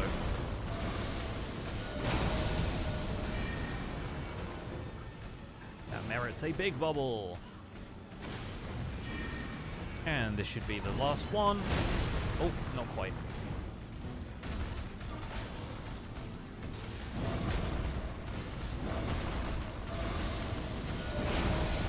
Alright, just gonna drink a mana flask real fast and tiny bubbles to finish.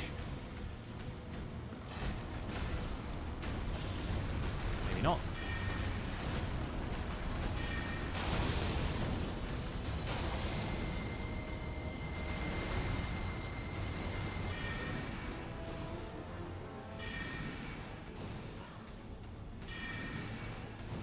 Go on, walk into the bubbles. There we go.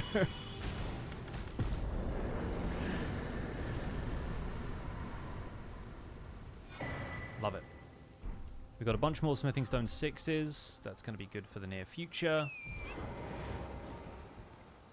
Don't need the starlight shards this time. We'll just hop over here. And down. Beautiful. A wonderful, graceful arrival at Volcano Manor. And now I'm going to avoid going to the manor itself entirely. I will grab the golden seed from up here, though. Thank you. I've been to Volcano Manor. I didn't like the place.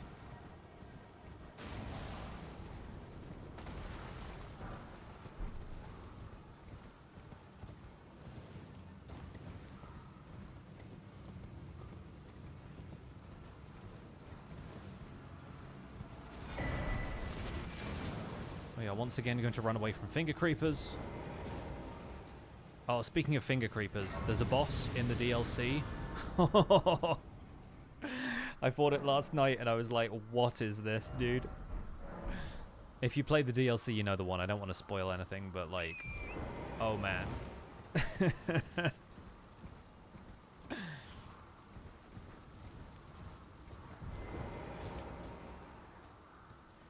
Alright, gonna deal with Wormface from a distance because, yeah. Yes, I found her. I found Count Emir and I was like, oh cool, this seems like a fun character, and then it was like, oh, this escalates. This goes some places.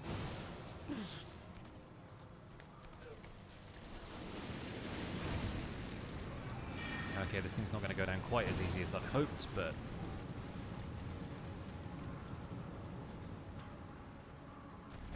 There we go. Man, the difference in... The difference in, like, experience from going from playing my character that's in the DLC right now, where I'm basically melee only, to this, where if there's a big enemy I don't like, I can just chuck bubbles at it until it dies. Oh, the quality of life here is immense. Has anyone ever done the thing where you get the tree spirit stuck on one of these bonfires? I've done that once or twice. It's fun. Turnabout is fair play, because I have also got stuck on those bonfires once or twice.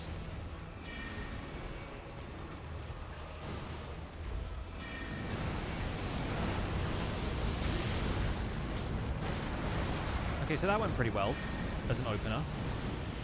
This bit's not going to go as well.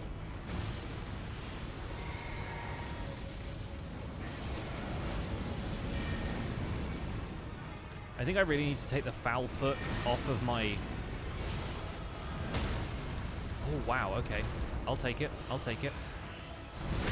Yeah, I need to take the foul foot off of my, like, item carousel just before I accidentally pop one in the middle of a fight and then die.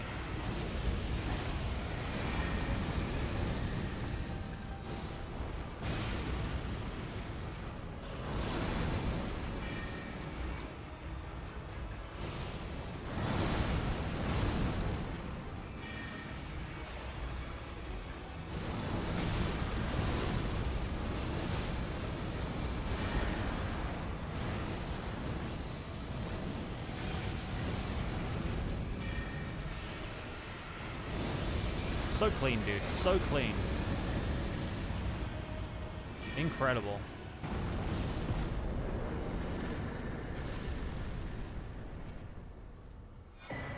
Yeah, that's the stuff. Alright. Okay, good. Now we have the Mount Gelmir map, and now we can go and fight Mohg. Kind of wild that I have the Mount Gelmir map before I have the one for Caelid. Bubbles too OP. Yeah, I think I'm just locked into the gameplay style at this stage. Alright, Wondrous Physic can have that instead of Crimson Spill, and this is the point where we have to roll and run past all of these guys. Although I'm less concerned about them. We'll grab the smithing stones on the way, because we will need those eventually. I'm less concerned about them and more concerned about the...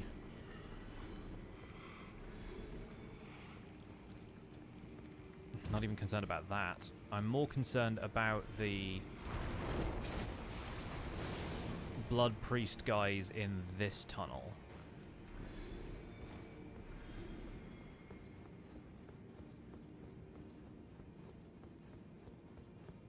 So we will have to take this cautiously and then probably just start running.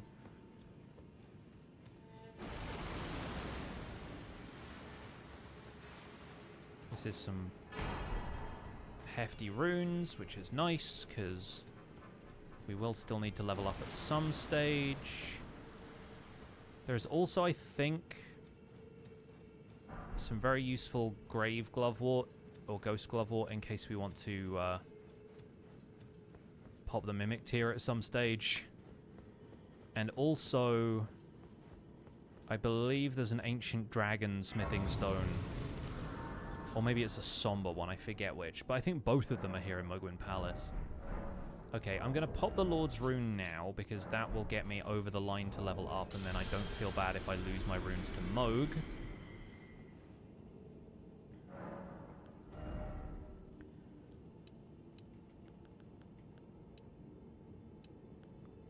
Here's the proposition, though. Do we put it into Vigor? I think we put it into Vigor. We still need health, ultimately. Yeah, 25k is usable and losable. Can I upgrade my staff anymore yet? Don't think I can quite. See, I almost want to just get a few more levels into the staff, just to really boost my Mohg flattening abilities. Can we get Smithing Stone 5s from anywhere convenient right now? Do you get them from this one? I might just quickly look that up.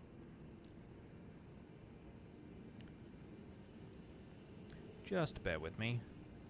I've had the Elden Ring wiki on speed dial for the last little while. Smithing 5. And let's quickly check where I can get these that's not buying them.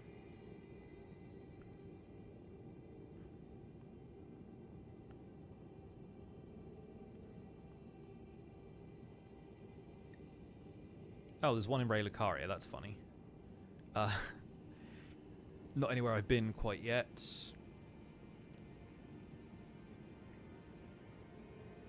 Can get a lot from the Shaded Castle. I haven't really been down there. 6 can be found in Altus Tunnel. Altus Tunnel? Is that this one?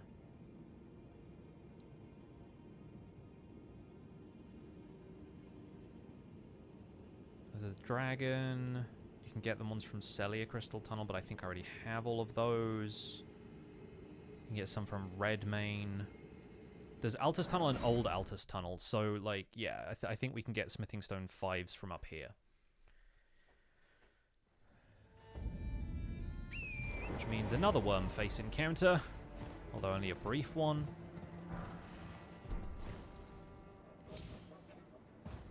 I was like, that's a long way to fall, but I think I'm fine.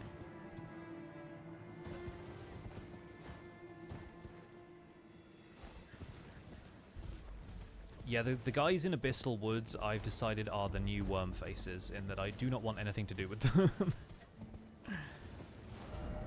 And it's madness as opposed to Deathblight, but like virtually the same thing in terms of its effect.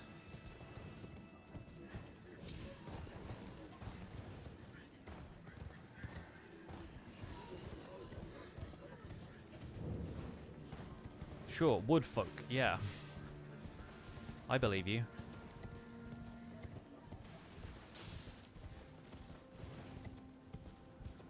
Alright, we're here. We're here with no unpleasantness.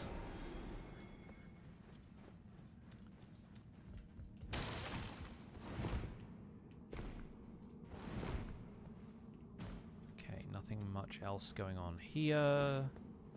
Drop down to ledge. Roll this way. This is Altus Tunnel. So Old Altus Tunnel is the one on the far left on the way to Shaded Castle. So I think that's how that's going to go. Oh.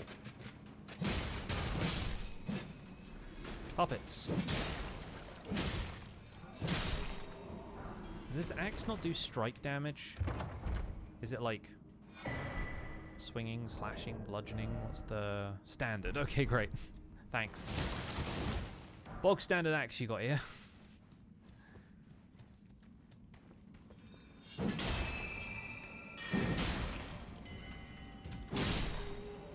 My man. Can probably two-hand this for a sec just to...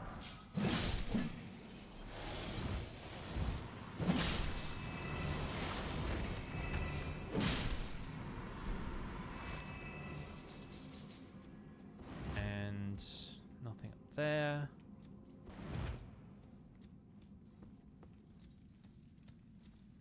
I'm Kat, what's up? Welcome in.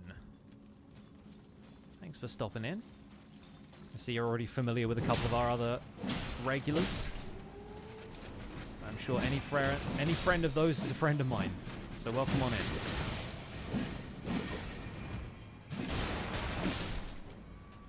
I'm normally a Minecraft guy, but lately I've been playing a lot of Elden Ring, and we're doing this ridiculous challenge, which I'm fairly determined to continue despite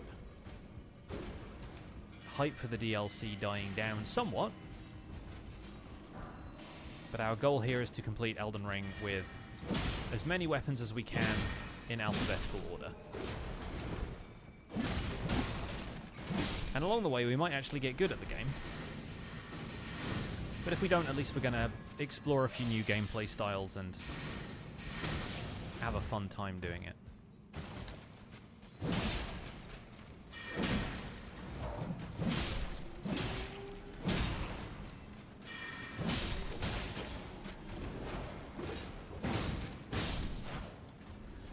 I quite like Wild Strikes as an ability. I've never really used it all that much, but it is fun.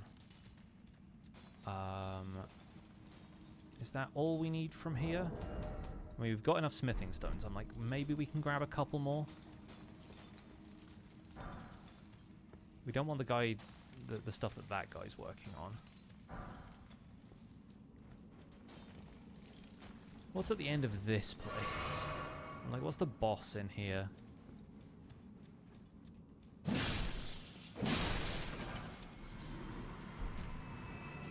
The boss is like right here. Oh, is it another Crystalian? It's another Crystalian, isn't it?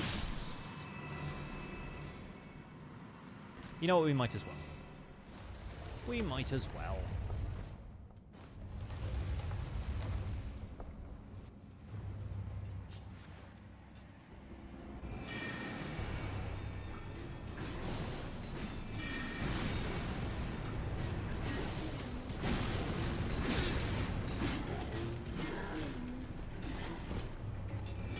Found another enemy that will basically walk directly into my attacks. Oh. All the charge up time in the world means nothing if he doesn't let me do the attack.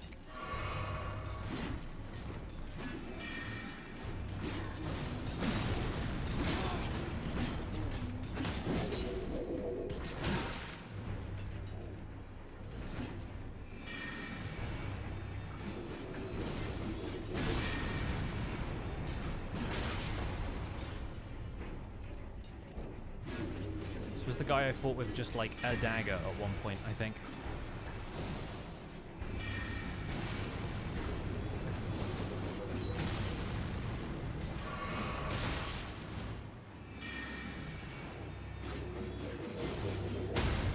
The whole point here is to break their poise, because then you do a lot more damage.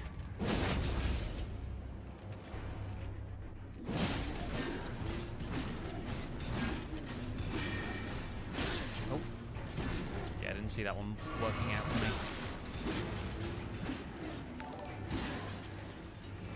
Ginger, thank you for gifting us up to I Am Cat. There we go.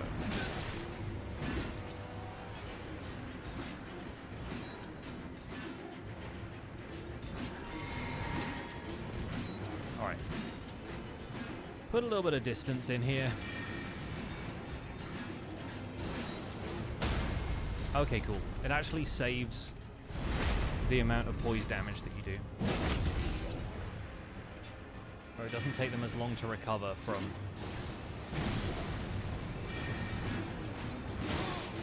There we go. Oh! More of a challenge than I expected, but we got there. Quite comfortably, I think, in the end. And now we have the Somber Stone Bell Bearing if we need that. But more importantly, we have some smithing stones. The other thing we could do now, we fought regular Fallingstar Beast, like the full-grown one. We can go and fight the one in Sellia Crystal Tunnel, maybe. Because that would get us more smithing stone 6s, I think.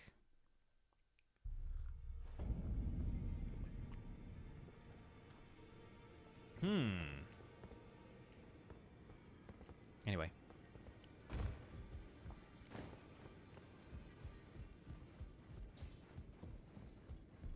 Well, I took you for dead, no matter it. Lay out your arms.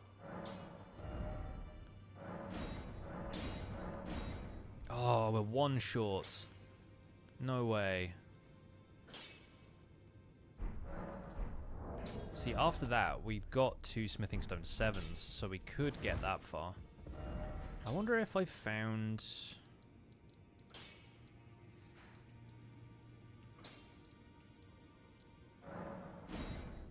Let's go to Fort Faroth, because over here, there's a quick way to get down to Church of the Plague, but then up on top of this, I think there's a couple more smithing stones. There's like some guys sitting around in chairs. But we might be able to horse parkour up to even. Park horse. Yeah, that's smithing stone 7s. Oh, an 8. What is this then? Oh, that's another 7. Oh gosh. Okay. Well, it's not what I expected, but we definitely want those later. While we're here, let's hop down and get the Sacred Tier so we get another flask upgrade. And we could also go and do the Lusat dungeon now, but I don't think that will get us any smithing stones. I still want to fight Mohg.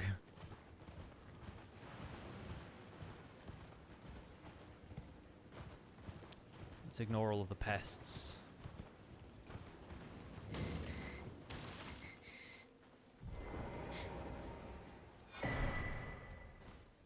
We'll get this now just in case. Also help us coming back here later.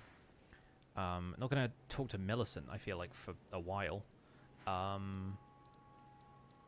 also got Raya there. Where else could we possibly get smithing stone 6? You know what? Let's do the Crystal Tunnel. I don't recall whether I've actually activated the shortcut here or not, but it should be slightly easier to deal with stuff now that I'm better set up and a bit more tanky. Oh, I was also going to try out...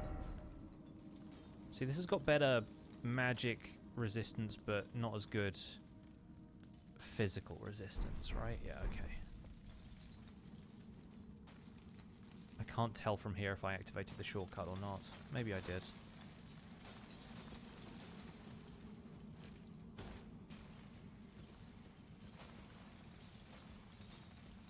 I did. Okay, good. Can't tell if the pests have seen me. Looks like maybe they haven't.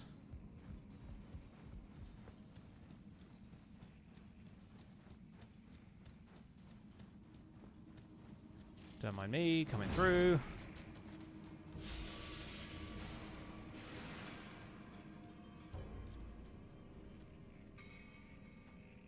No object permanence, these guys. Oh, no, there he is.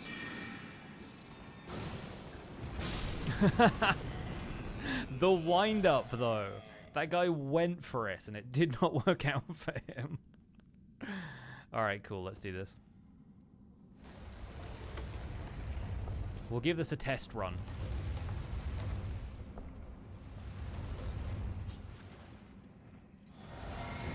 I'm a firing my laser!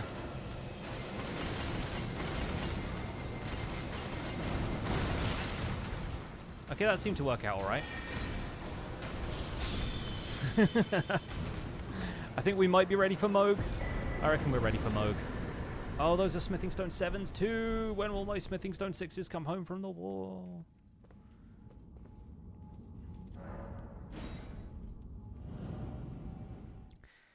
I'm going to shamefully look up where I can get Smithing Stone 6s. That may have worked just a little bit, yeah.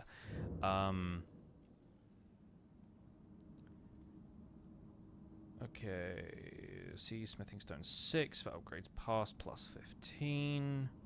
Shadow of the Erdtree, no. Lanedale Royal Capital. Low chance of Lanedale soldiers dropping them. Grand Cloister, Mount Gelmir. Breakable statue near the Hermit's Shack, that's the one we did. 5 dropped by full-grown Fallingstar Beast. I think we used those. Farum Azula, Castle Soul, Lanedale, Volcano Manor.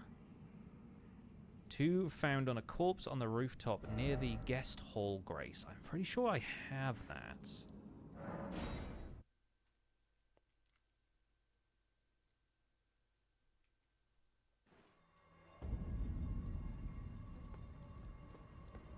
Yeah, of course, because this is like on the way out of here. I should really have looted that dungeon for all it was worth when I came here first, but... So 2 found on a corpse on a rooftop. It's probably that, right? Next to that decrepit-looking dude.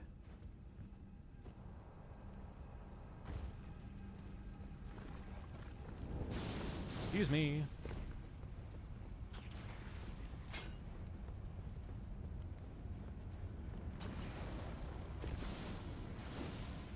Can I get up on here? That is the thing I can do, yeah? Just gonna walk around the lava.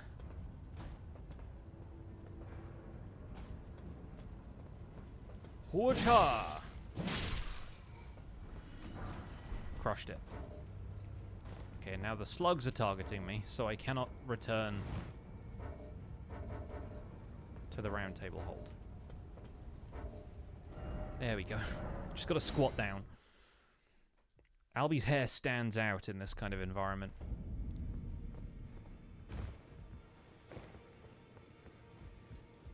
Okay, now we can upgrade the stuff some more, which I definitely like now that we have more +7s.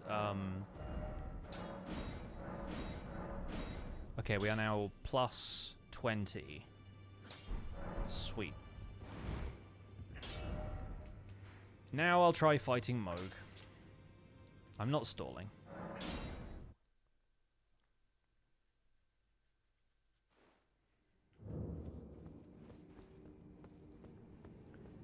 And we can mostly avoid and ignore this lot.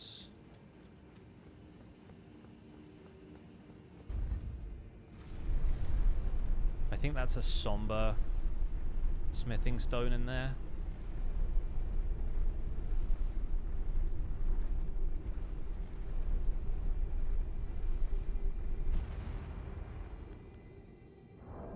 And so far I have not upgraded my Wondrous Physic with the Purifying tier, so we may need to do that if this doesn't go as planned.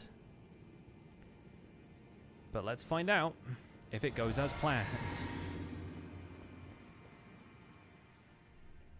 If anyone hasn't seen this cutscene, this is the Mohg cutscene, which we've not seen on stream yet, so I'll let it play.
regular.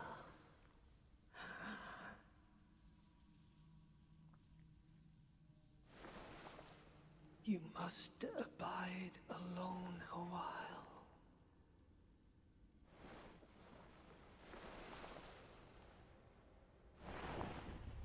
Welcome, honored guest, to the birthplace of our dynasty. Say hi to Mohg, everyone.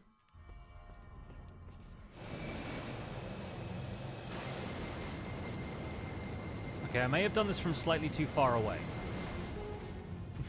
Yep, definitely did that from too far away. Can I reconsider? Nope, we're going for it again.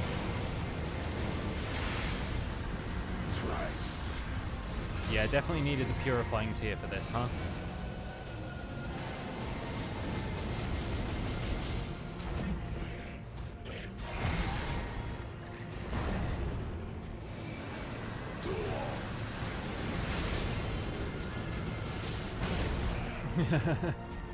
Alright, I'm just gonna let him kill me. I think we need to have another attempt at that. Was waiting for the American pronunciation of dynasty. I was pleasantly surprised. Dynasty is how this guy pronounces it. I should have gone to the last site of grace. Yeah, I need to fix my flask first, just in case, you know.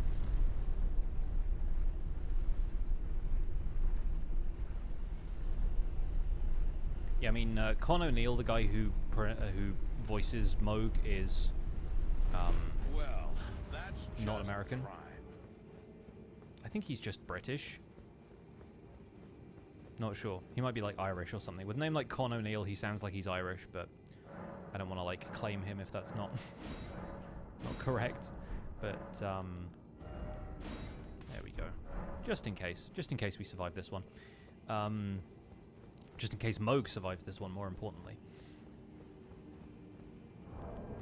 And I will need another rune arc, so better make sure we get this right on one of these runs. But yeah, he's the guy who plays Izzy Hands in Our Flag Means Death, which is the other thing I know him from. He's been on a ton of other stuff, though.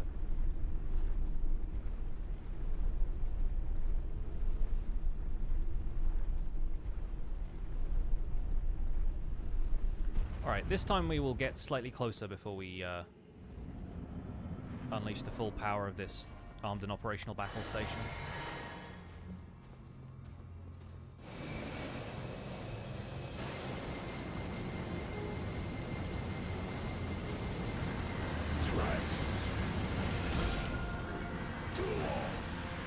Okay, we're at phase 2 already. Nice.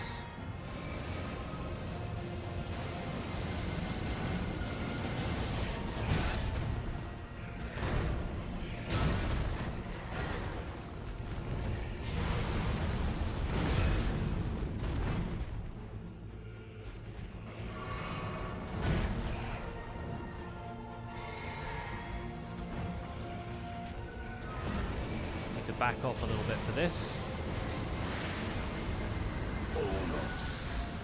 Anus.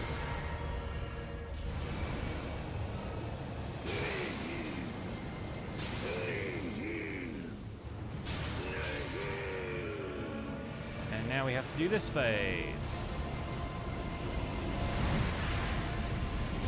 So yeah, despite all of the flask upgrades, I get the sense that my magic could be doing a lot more.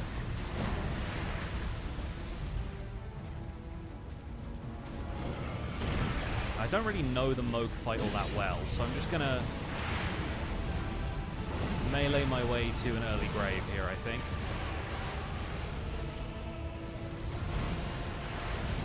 I think the main thrust of it, though, is that you just have to get around behind him and hit him, but I don't think my weapon is well upgraded enough for this.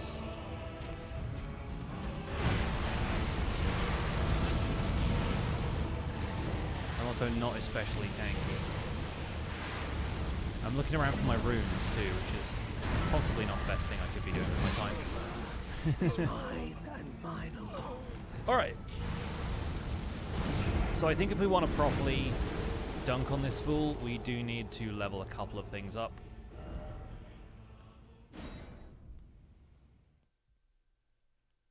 He does appear to be British. There you go. But yeah, the technique is sound. I think we just need potentially some slightly better talismans and maybe a slightly more upgraded staff. So let's go to Radahn instead. I think at this stage we've helped Alexander, we've done Gale Tunnel. I think Redmane should be ready for the festival at this stage. Where's the nearest? Probably, if we can get down from Church of the Plague, probably there. We're approaching Caelid in a very strange, unorthodox way this time around, but... Sorry, Millicent, I'm not going to be helping you today. How do we get down from here? Can we get down here? I guess we can. There's no harm in it, apparently. I feel like I never come over to this part of Caelid. For whatever reason, like this area, and whatever's in the... There's like a jail over there and stuff. There might be a weapon or two in it. I just never really bother coming over here anymore.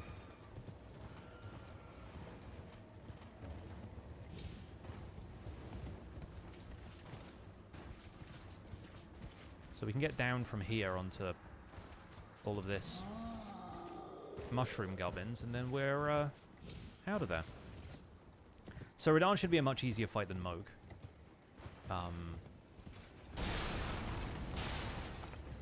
Mohg is really up there with the tougher bosses in this game.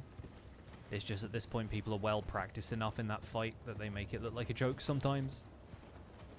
But in this case I just don't quite have the power behind Comet Azure, and I don't want to keep repeatedly trying, considering I'm burning rune arcs if I die.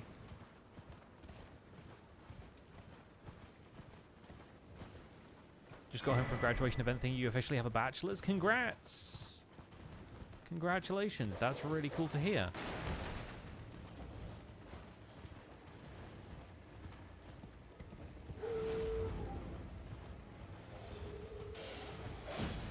Don't mind me coming through. All fine.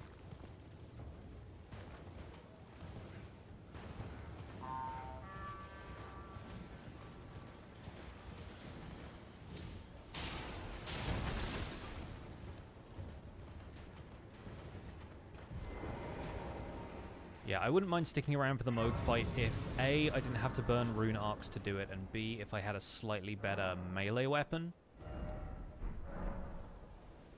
Okay, this teleporter is on, so that means that the festival is happening at Redmane.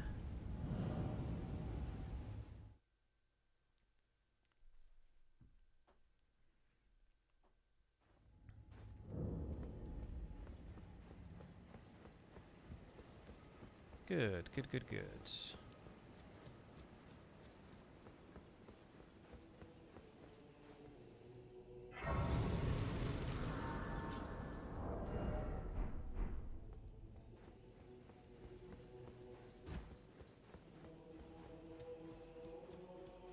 Blythe and Alexander are both here. I must admit, but you must have heard about it. Starscourge once, he's also now. The way ahead is once more. Champions! Well, Indeed, I thought by the bar. Well, to think. But be sure to get a good eye. He goes, oh, but at one point. I do enjoy that. Let's go talk to Jaren. are you the Get the Radahn cutscene, which we've seen a few times at this stage. And suddenly it's nighttime.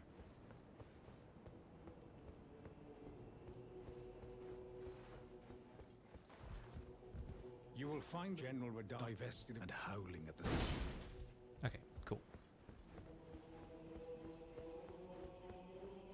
I think there's also one smithing stone in here. It could have been the one we needed earlier. Yep, thought so. Well, this would have been a better place to go, but hey. Oh, pop a rune arc on the way down. I expect Radahn will go okay. I mean, he's going to be a tricky one to bubble if it comes to that, but again, Comet Azure would be helpful. I kind of don't mind that we still have Mohg's blood purifying tier on, but that'll be fine. We'll deal.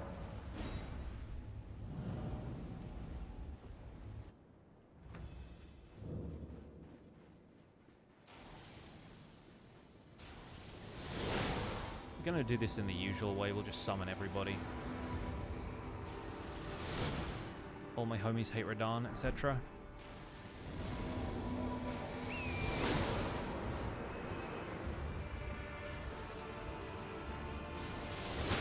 Oh, okay, that one got me. I was hoping to get behind the weapons in time.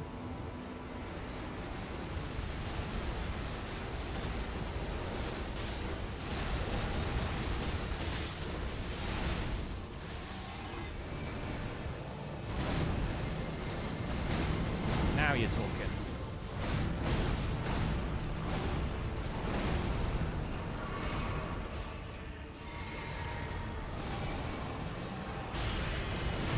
Here's a man who knows about comets,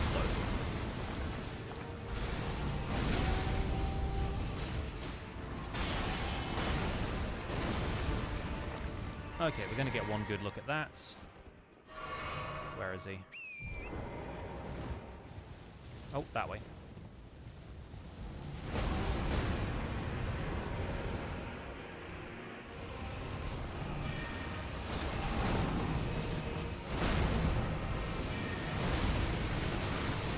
Bubble wands. Yeah. Okay, we did that. We did that. Nice and easy. A couple of comets and some bubbles.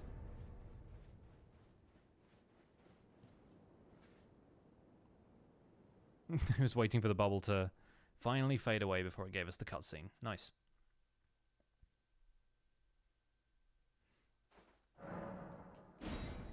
And all that to make a red mark on the map. Where do we go here? There's the what's it?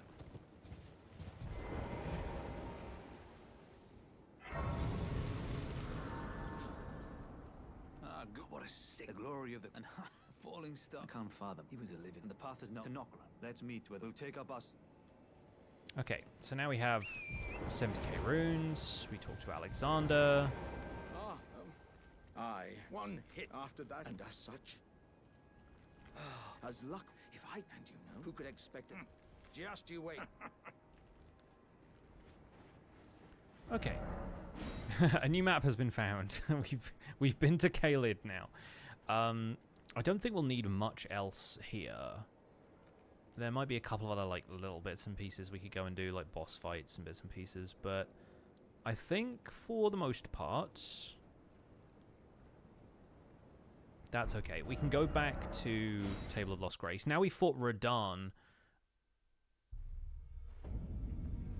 Like, activating his Great Rune would not be a bad thing for the later sections of the game. We can get another Talisman pouch, because this is our second Remembrance fight, or second Shard Bearer fight, rather. Fine, you have now to become. Don't want to listen to the fingers.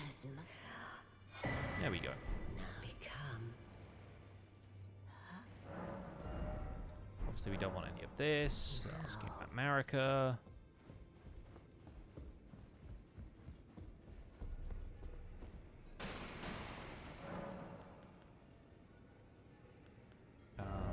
Leveling up-wise, we still need 120,000 rather, not 12,000. So, yeah, this is going to get us like 30k, 40k, something like that. Not quite going to be enough. I'll save it and then we'll get more. But in the meantime, extra talisman slot means we can throw something else in there. And it's probably going to be the talisman we get for doing Ranni's whole thing. So, we still don't have the second half of the Dectus medallion. That's weird.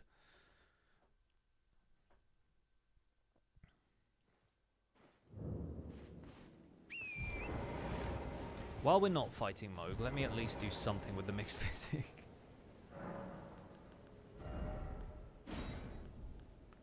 Boost poise, restore HP.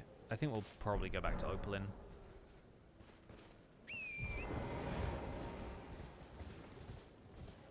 And we are headed for over there, where the entrance to Nokron is. We're doing the most, like,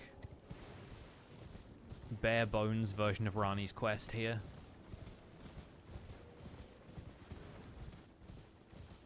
Like, we didn't go and talk to Blythe and Shifra River. We didn't talk to Celavis at all, and he's going to be dead next time we go there. Back.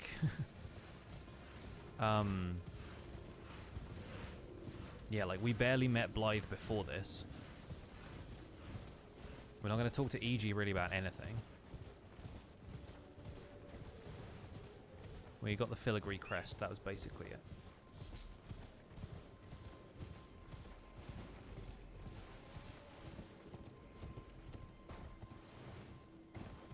That's the message from Blythe that's like, hey, go on ahead. EG didn't write this, by the way.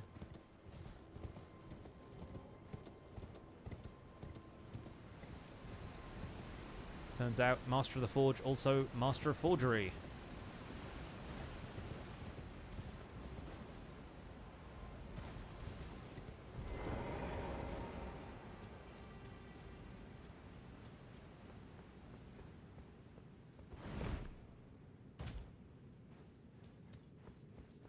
From this, we're just going to make a beeline towards Fingerslayer Blade. I don't think there's a whole lot else here that I really want, but we can always come back later if we need to. I guess the Mimic Tier is also here.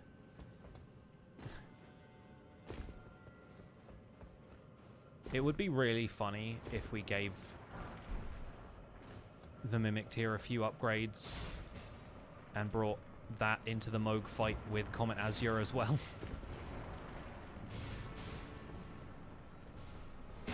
Do a really stripped down version of the build. Take away all of the other possible options for weapons and just had Mimic Tier.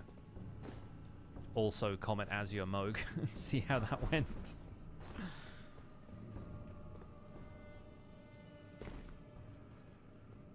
I don't know how I'm doing in terms of Ghost Glovewort, but evidently I haven't got Ghost Glovewort 3 before, so... Superfast Veg, thank you so much for gifting a sub to Blackclad. Very kind of you. Thank you very much.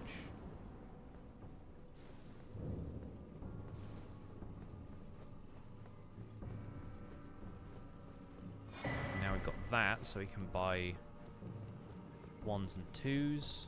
Can't use the horse down here, can we? Excuse me, fella. Nice.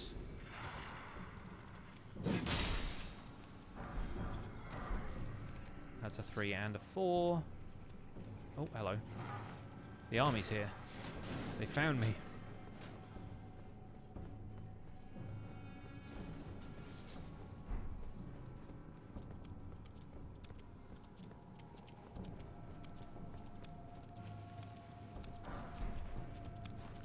More smithing stones, more ashes, more gloveworts.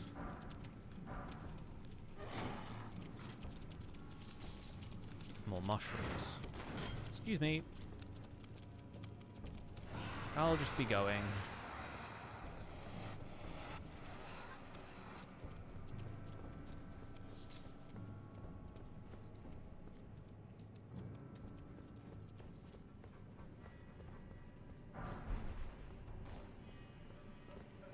Okay, you. Okay, nice and easy.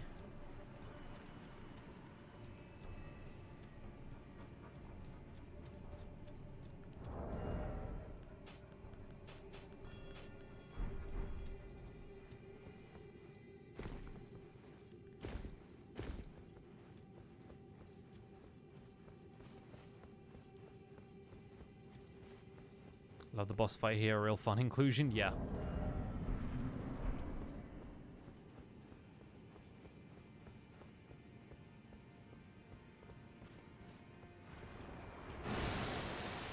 The other thing you can do is just throw a lightning pot at him.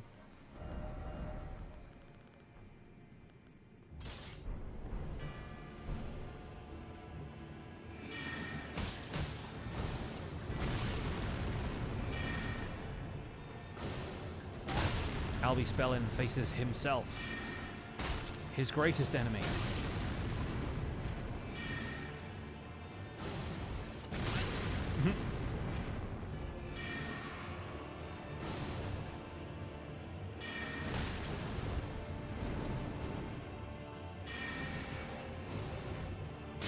Roll towards me, I dare you.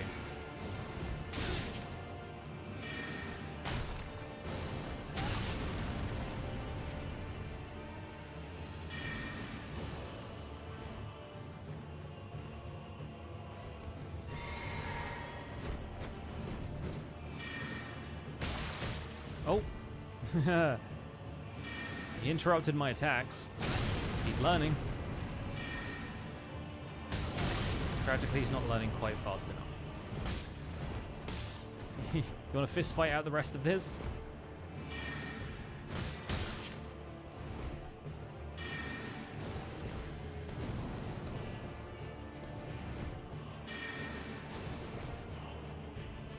Come this way. Thanks. If they're going to follow you like that, then make them follow you into bubbles. Anyway, where's my my ripple blade? There we go.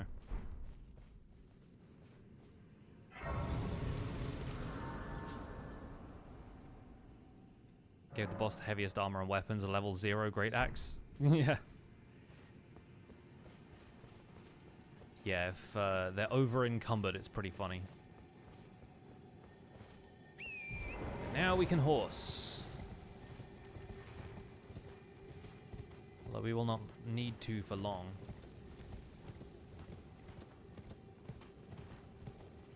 Going back to my notes document here just to see what else I had in mind to do on this stream.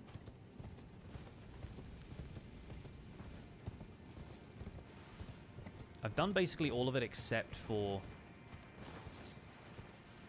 Carian Study Hall to get Ranni's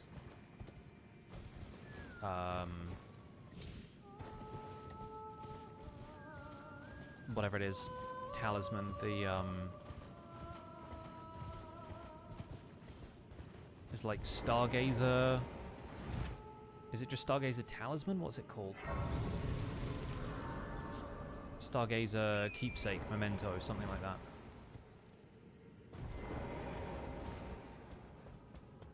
It's got a fancy word somewhere.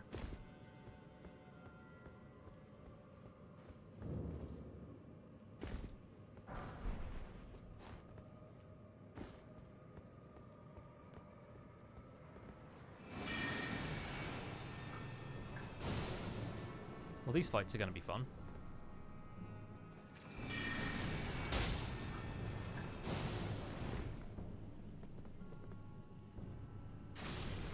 Possibly the easiest I've had it.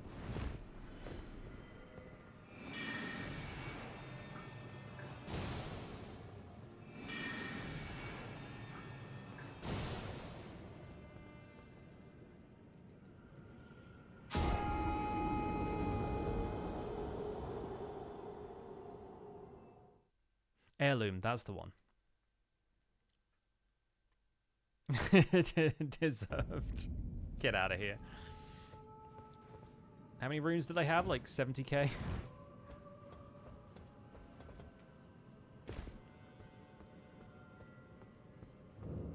That's what I get for cheesing stuff, right?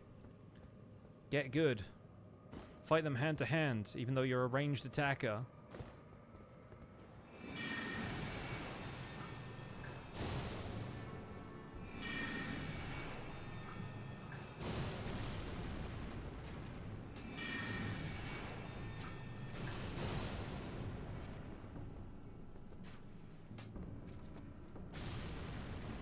There's a lot of bloodstains here, so clearly everyone else has done the same thing. There we go.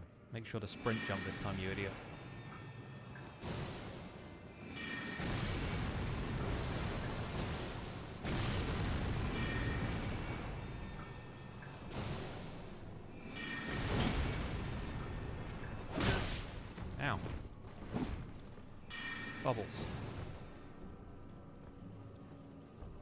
Excuse me, come this way.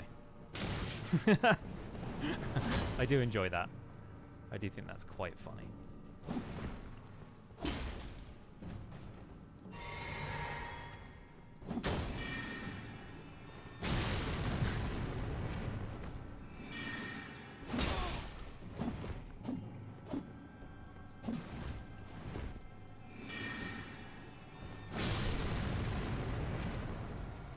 And I bubble on your head. There we go.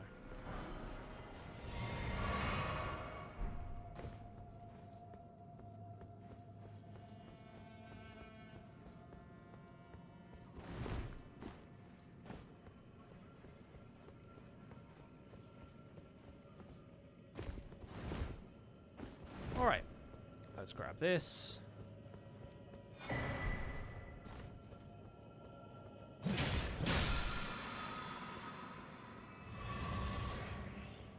And I guess let's get this.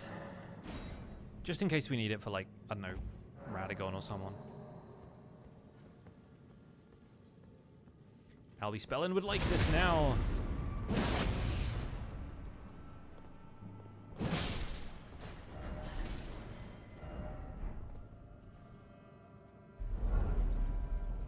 Somebody doing an Elden Ring Christmas Carol now.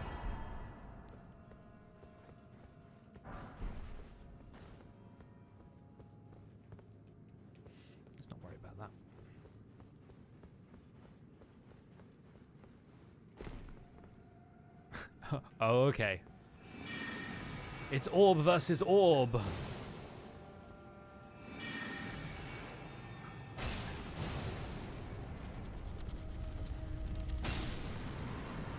Yeah, I thought so.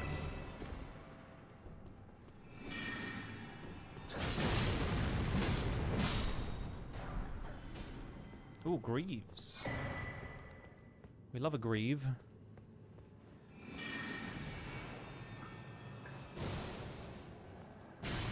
I knew it was going to hit the Candelabra. Although, pretty funny that the Candelabra itself exploded after that.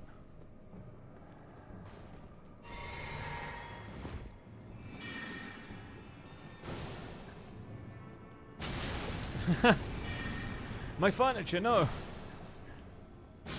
Can't believe you've done this.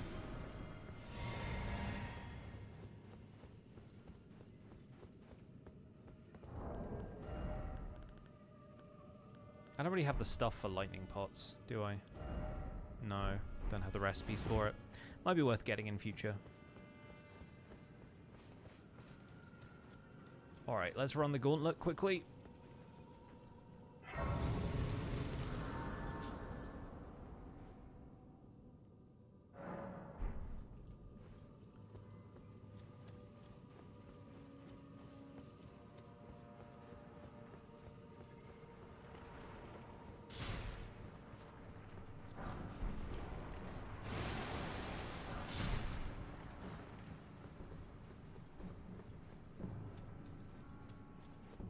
Just gonna ignore all the fights.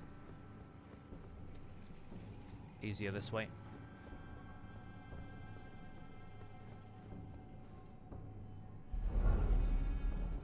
We fought Red Wolf of Radagon musing over how they completely wrecked every single chair in the debate parlor. Yeah. It's delightful that way. If I duck down here, there we go. It loves letting me use the map when I duck.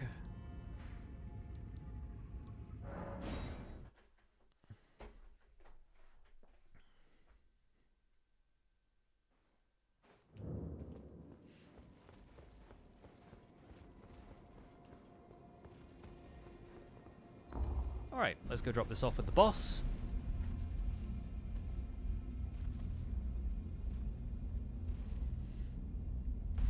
And then we'll do the inverted study hall, and then I think we will call it once we have the talisman. Because that was all I had planned. Even it is in thy my thanks soon must. My thanks. A strange. I am sir. I must thank you. May leave. It was but brief. Cool. So I have no sights of grace on this half of Leonia, basically. But we can get that pretty easy from here. I guess there's no real point in fighting Mohg now that we've fought Radahn. Like, I hadn't really considered it that way, but good practice though it is to be fighting Mohg every so often. I don't want to do it just for the sake of it. We could probably just continue, like, onwards to Lanedale. Because we will have to fight Mohg in the next playthrough, so this feels like a good prelude to that. I haven't quite figured out what weapons I'm going to use on the way to the DLC, though. And I'll probably need to get a pretty decent setup in order to fight Mohg. Since it's a greatsword, I was wondering if we maybe just go with the greatsword, like the Guts Berserk one, getting Kaled. And swap it out after that, because I think its requirements are pretty strength-focused. And the Meteoric or Greatsword needs something like... it's like a stat spread. I think it's like Intelligence, Arcane, Strength, and Dex. So as long as we have a decent amount of Strength and Dex to begin with, I think that's what it primarily levels with. I'm just trying to figure out what are we going to beat Mohg with.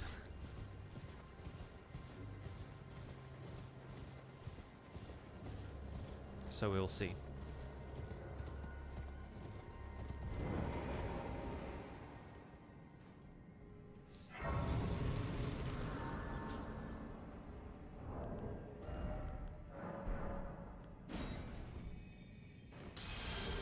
I thought it was 40k, that's good. So now we can get rid of these runes. Just in case we get tripped up by anything in here, which I doubt, but you never know. I'll take the extra health at this stage. Probably means I'll get my butt kicked slightly less.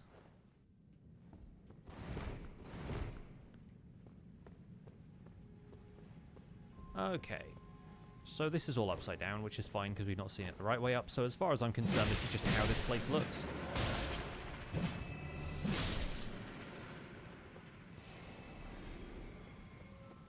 Not weird at all.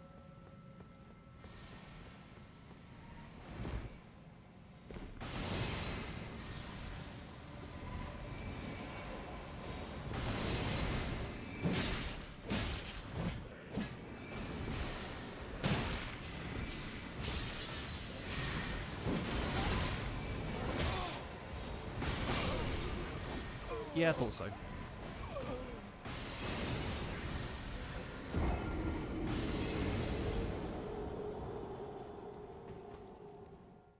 Too many enemies.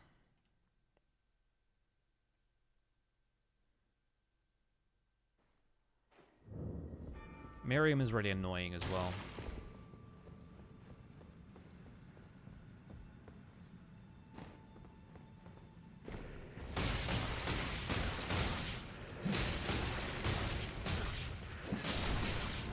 And the hands are just great at stun locking you. Which is one of the reasons why I was happy to spend my runes here first, because we could just very easily have lost the whatever it was, like 6k that I had left.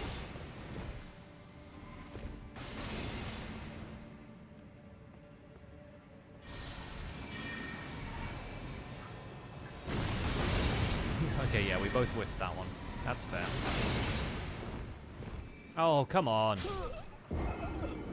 Entirely unfair.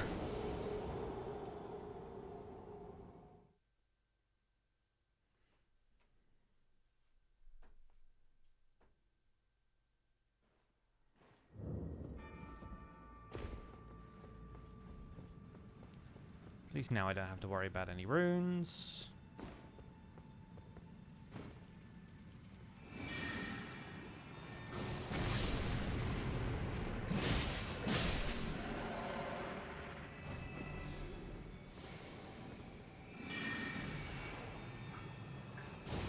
Just gonna do this from over here.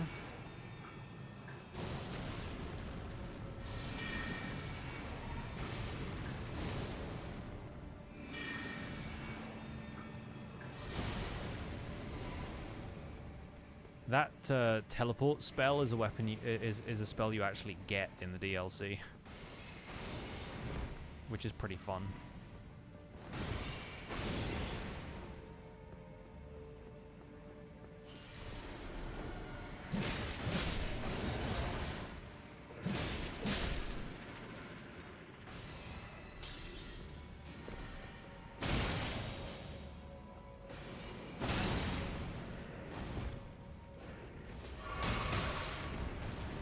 Absolutely not. They're all just trying to, like, knock me off the edge at this stage. Get wrecked.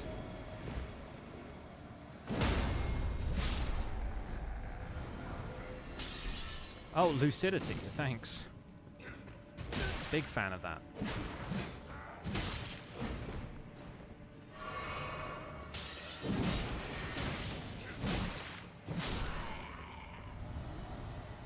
Anyway, now we're here.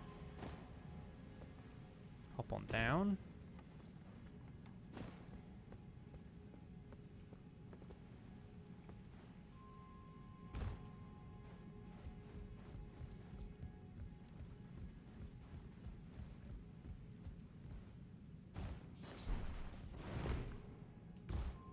Not going to worry about getting the other stuff in here for now, and simply descend. Or is it ascend? I cannot tell. This challenge encouraged me to start the game again live in my current run. Thanks for the encouragement. Hey, you're welcome. I'm glad you're enjoying it. Glad you're enjoying the challenge here too. What weapons are you going with? Tell me about your build. Is it Stranger Things that has something called the Upside Down in it? I believe so, yes. Still haven't watched Stranger Things, despite it being something of a phenomenon lately. Alright, Godskin Noble fight. No biggie. I mean, it is biggie, but, you know.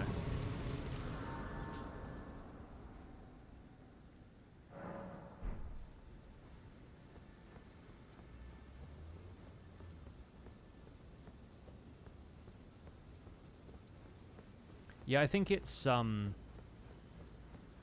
what's his face? It's Count Emir who sells Miriam's Invisibility, or whatever it's called.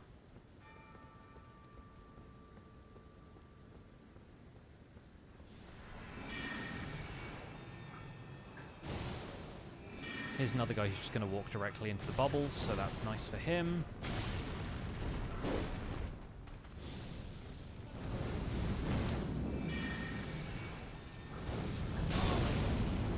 We're trading elements. I think he's winning. Yeah, keeping this guy at range means he's just going to spam the fireball.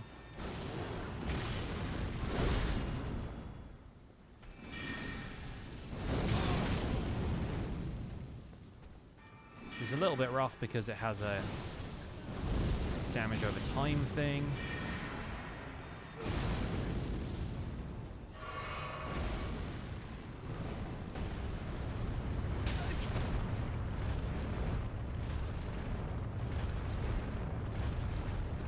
Time for rolling.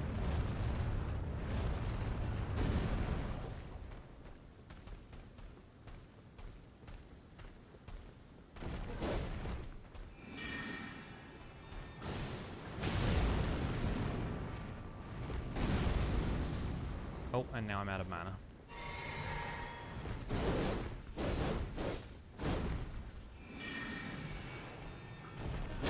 Ah, he popped my bubble. No. Dang it, I did the thing I said I should fix earlier.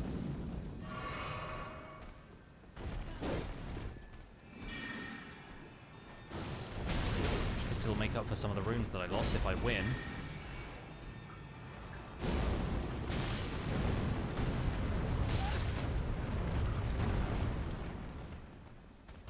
Problem is, for that I have to win.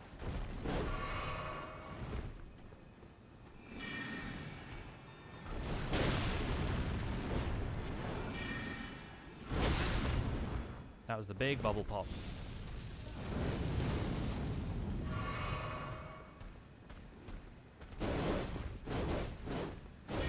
He's big enough that this bubble's probably going to be better. Oh yeah, it's way better. Oh, I don't think I've seen that attack before. That was like some interesting slashes for like mid-range.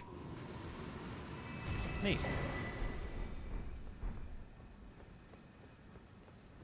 So yeah, we got a few more runes from that, like 20k more, not even like 2k more.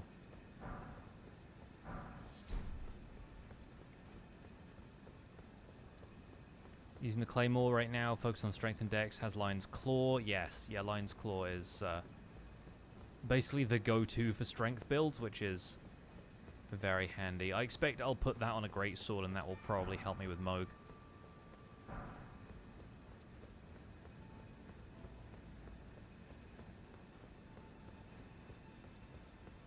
Enemy defies my anatomical knowledge. It's very confusing. Uh-huh.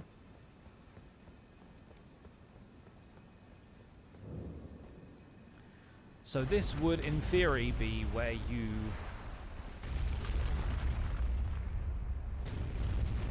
restore Renala's Great Rune if it was a normal Great Rune. But instead, we go up here and meet the real Ranni. I don't know if I've done this yet on any of these playthroughs, because it's not really been necessary.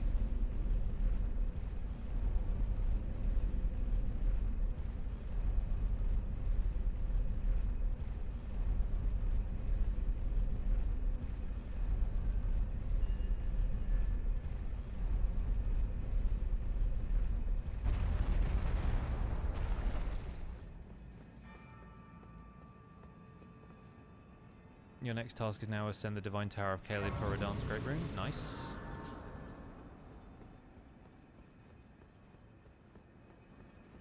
Ascending the tower is no biggie. It's getting to the bottom of the tower that's the problem. Cool.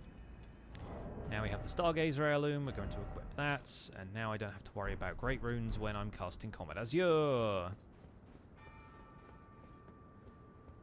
Although the Great Rune does give me an extra 5 intelligence and arcane, which is probably good for my sorcery, so, you know.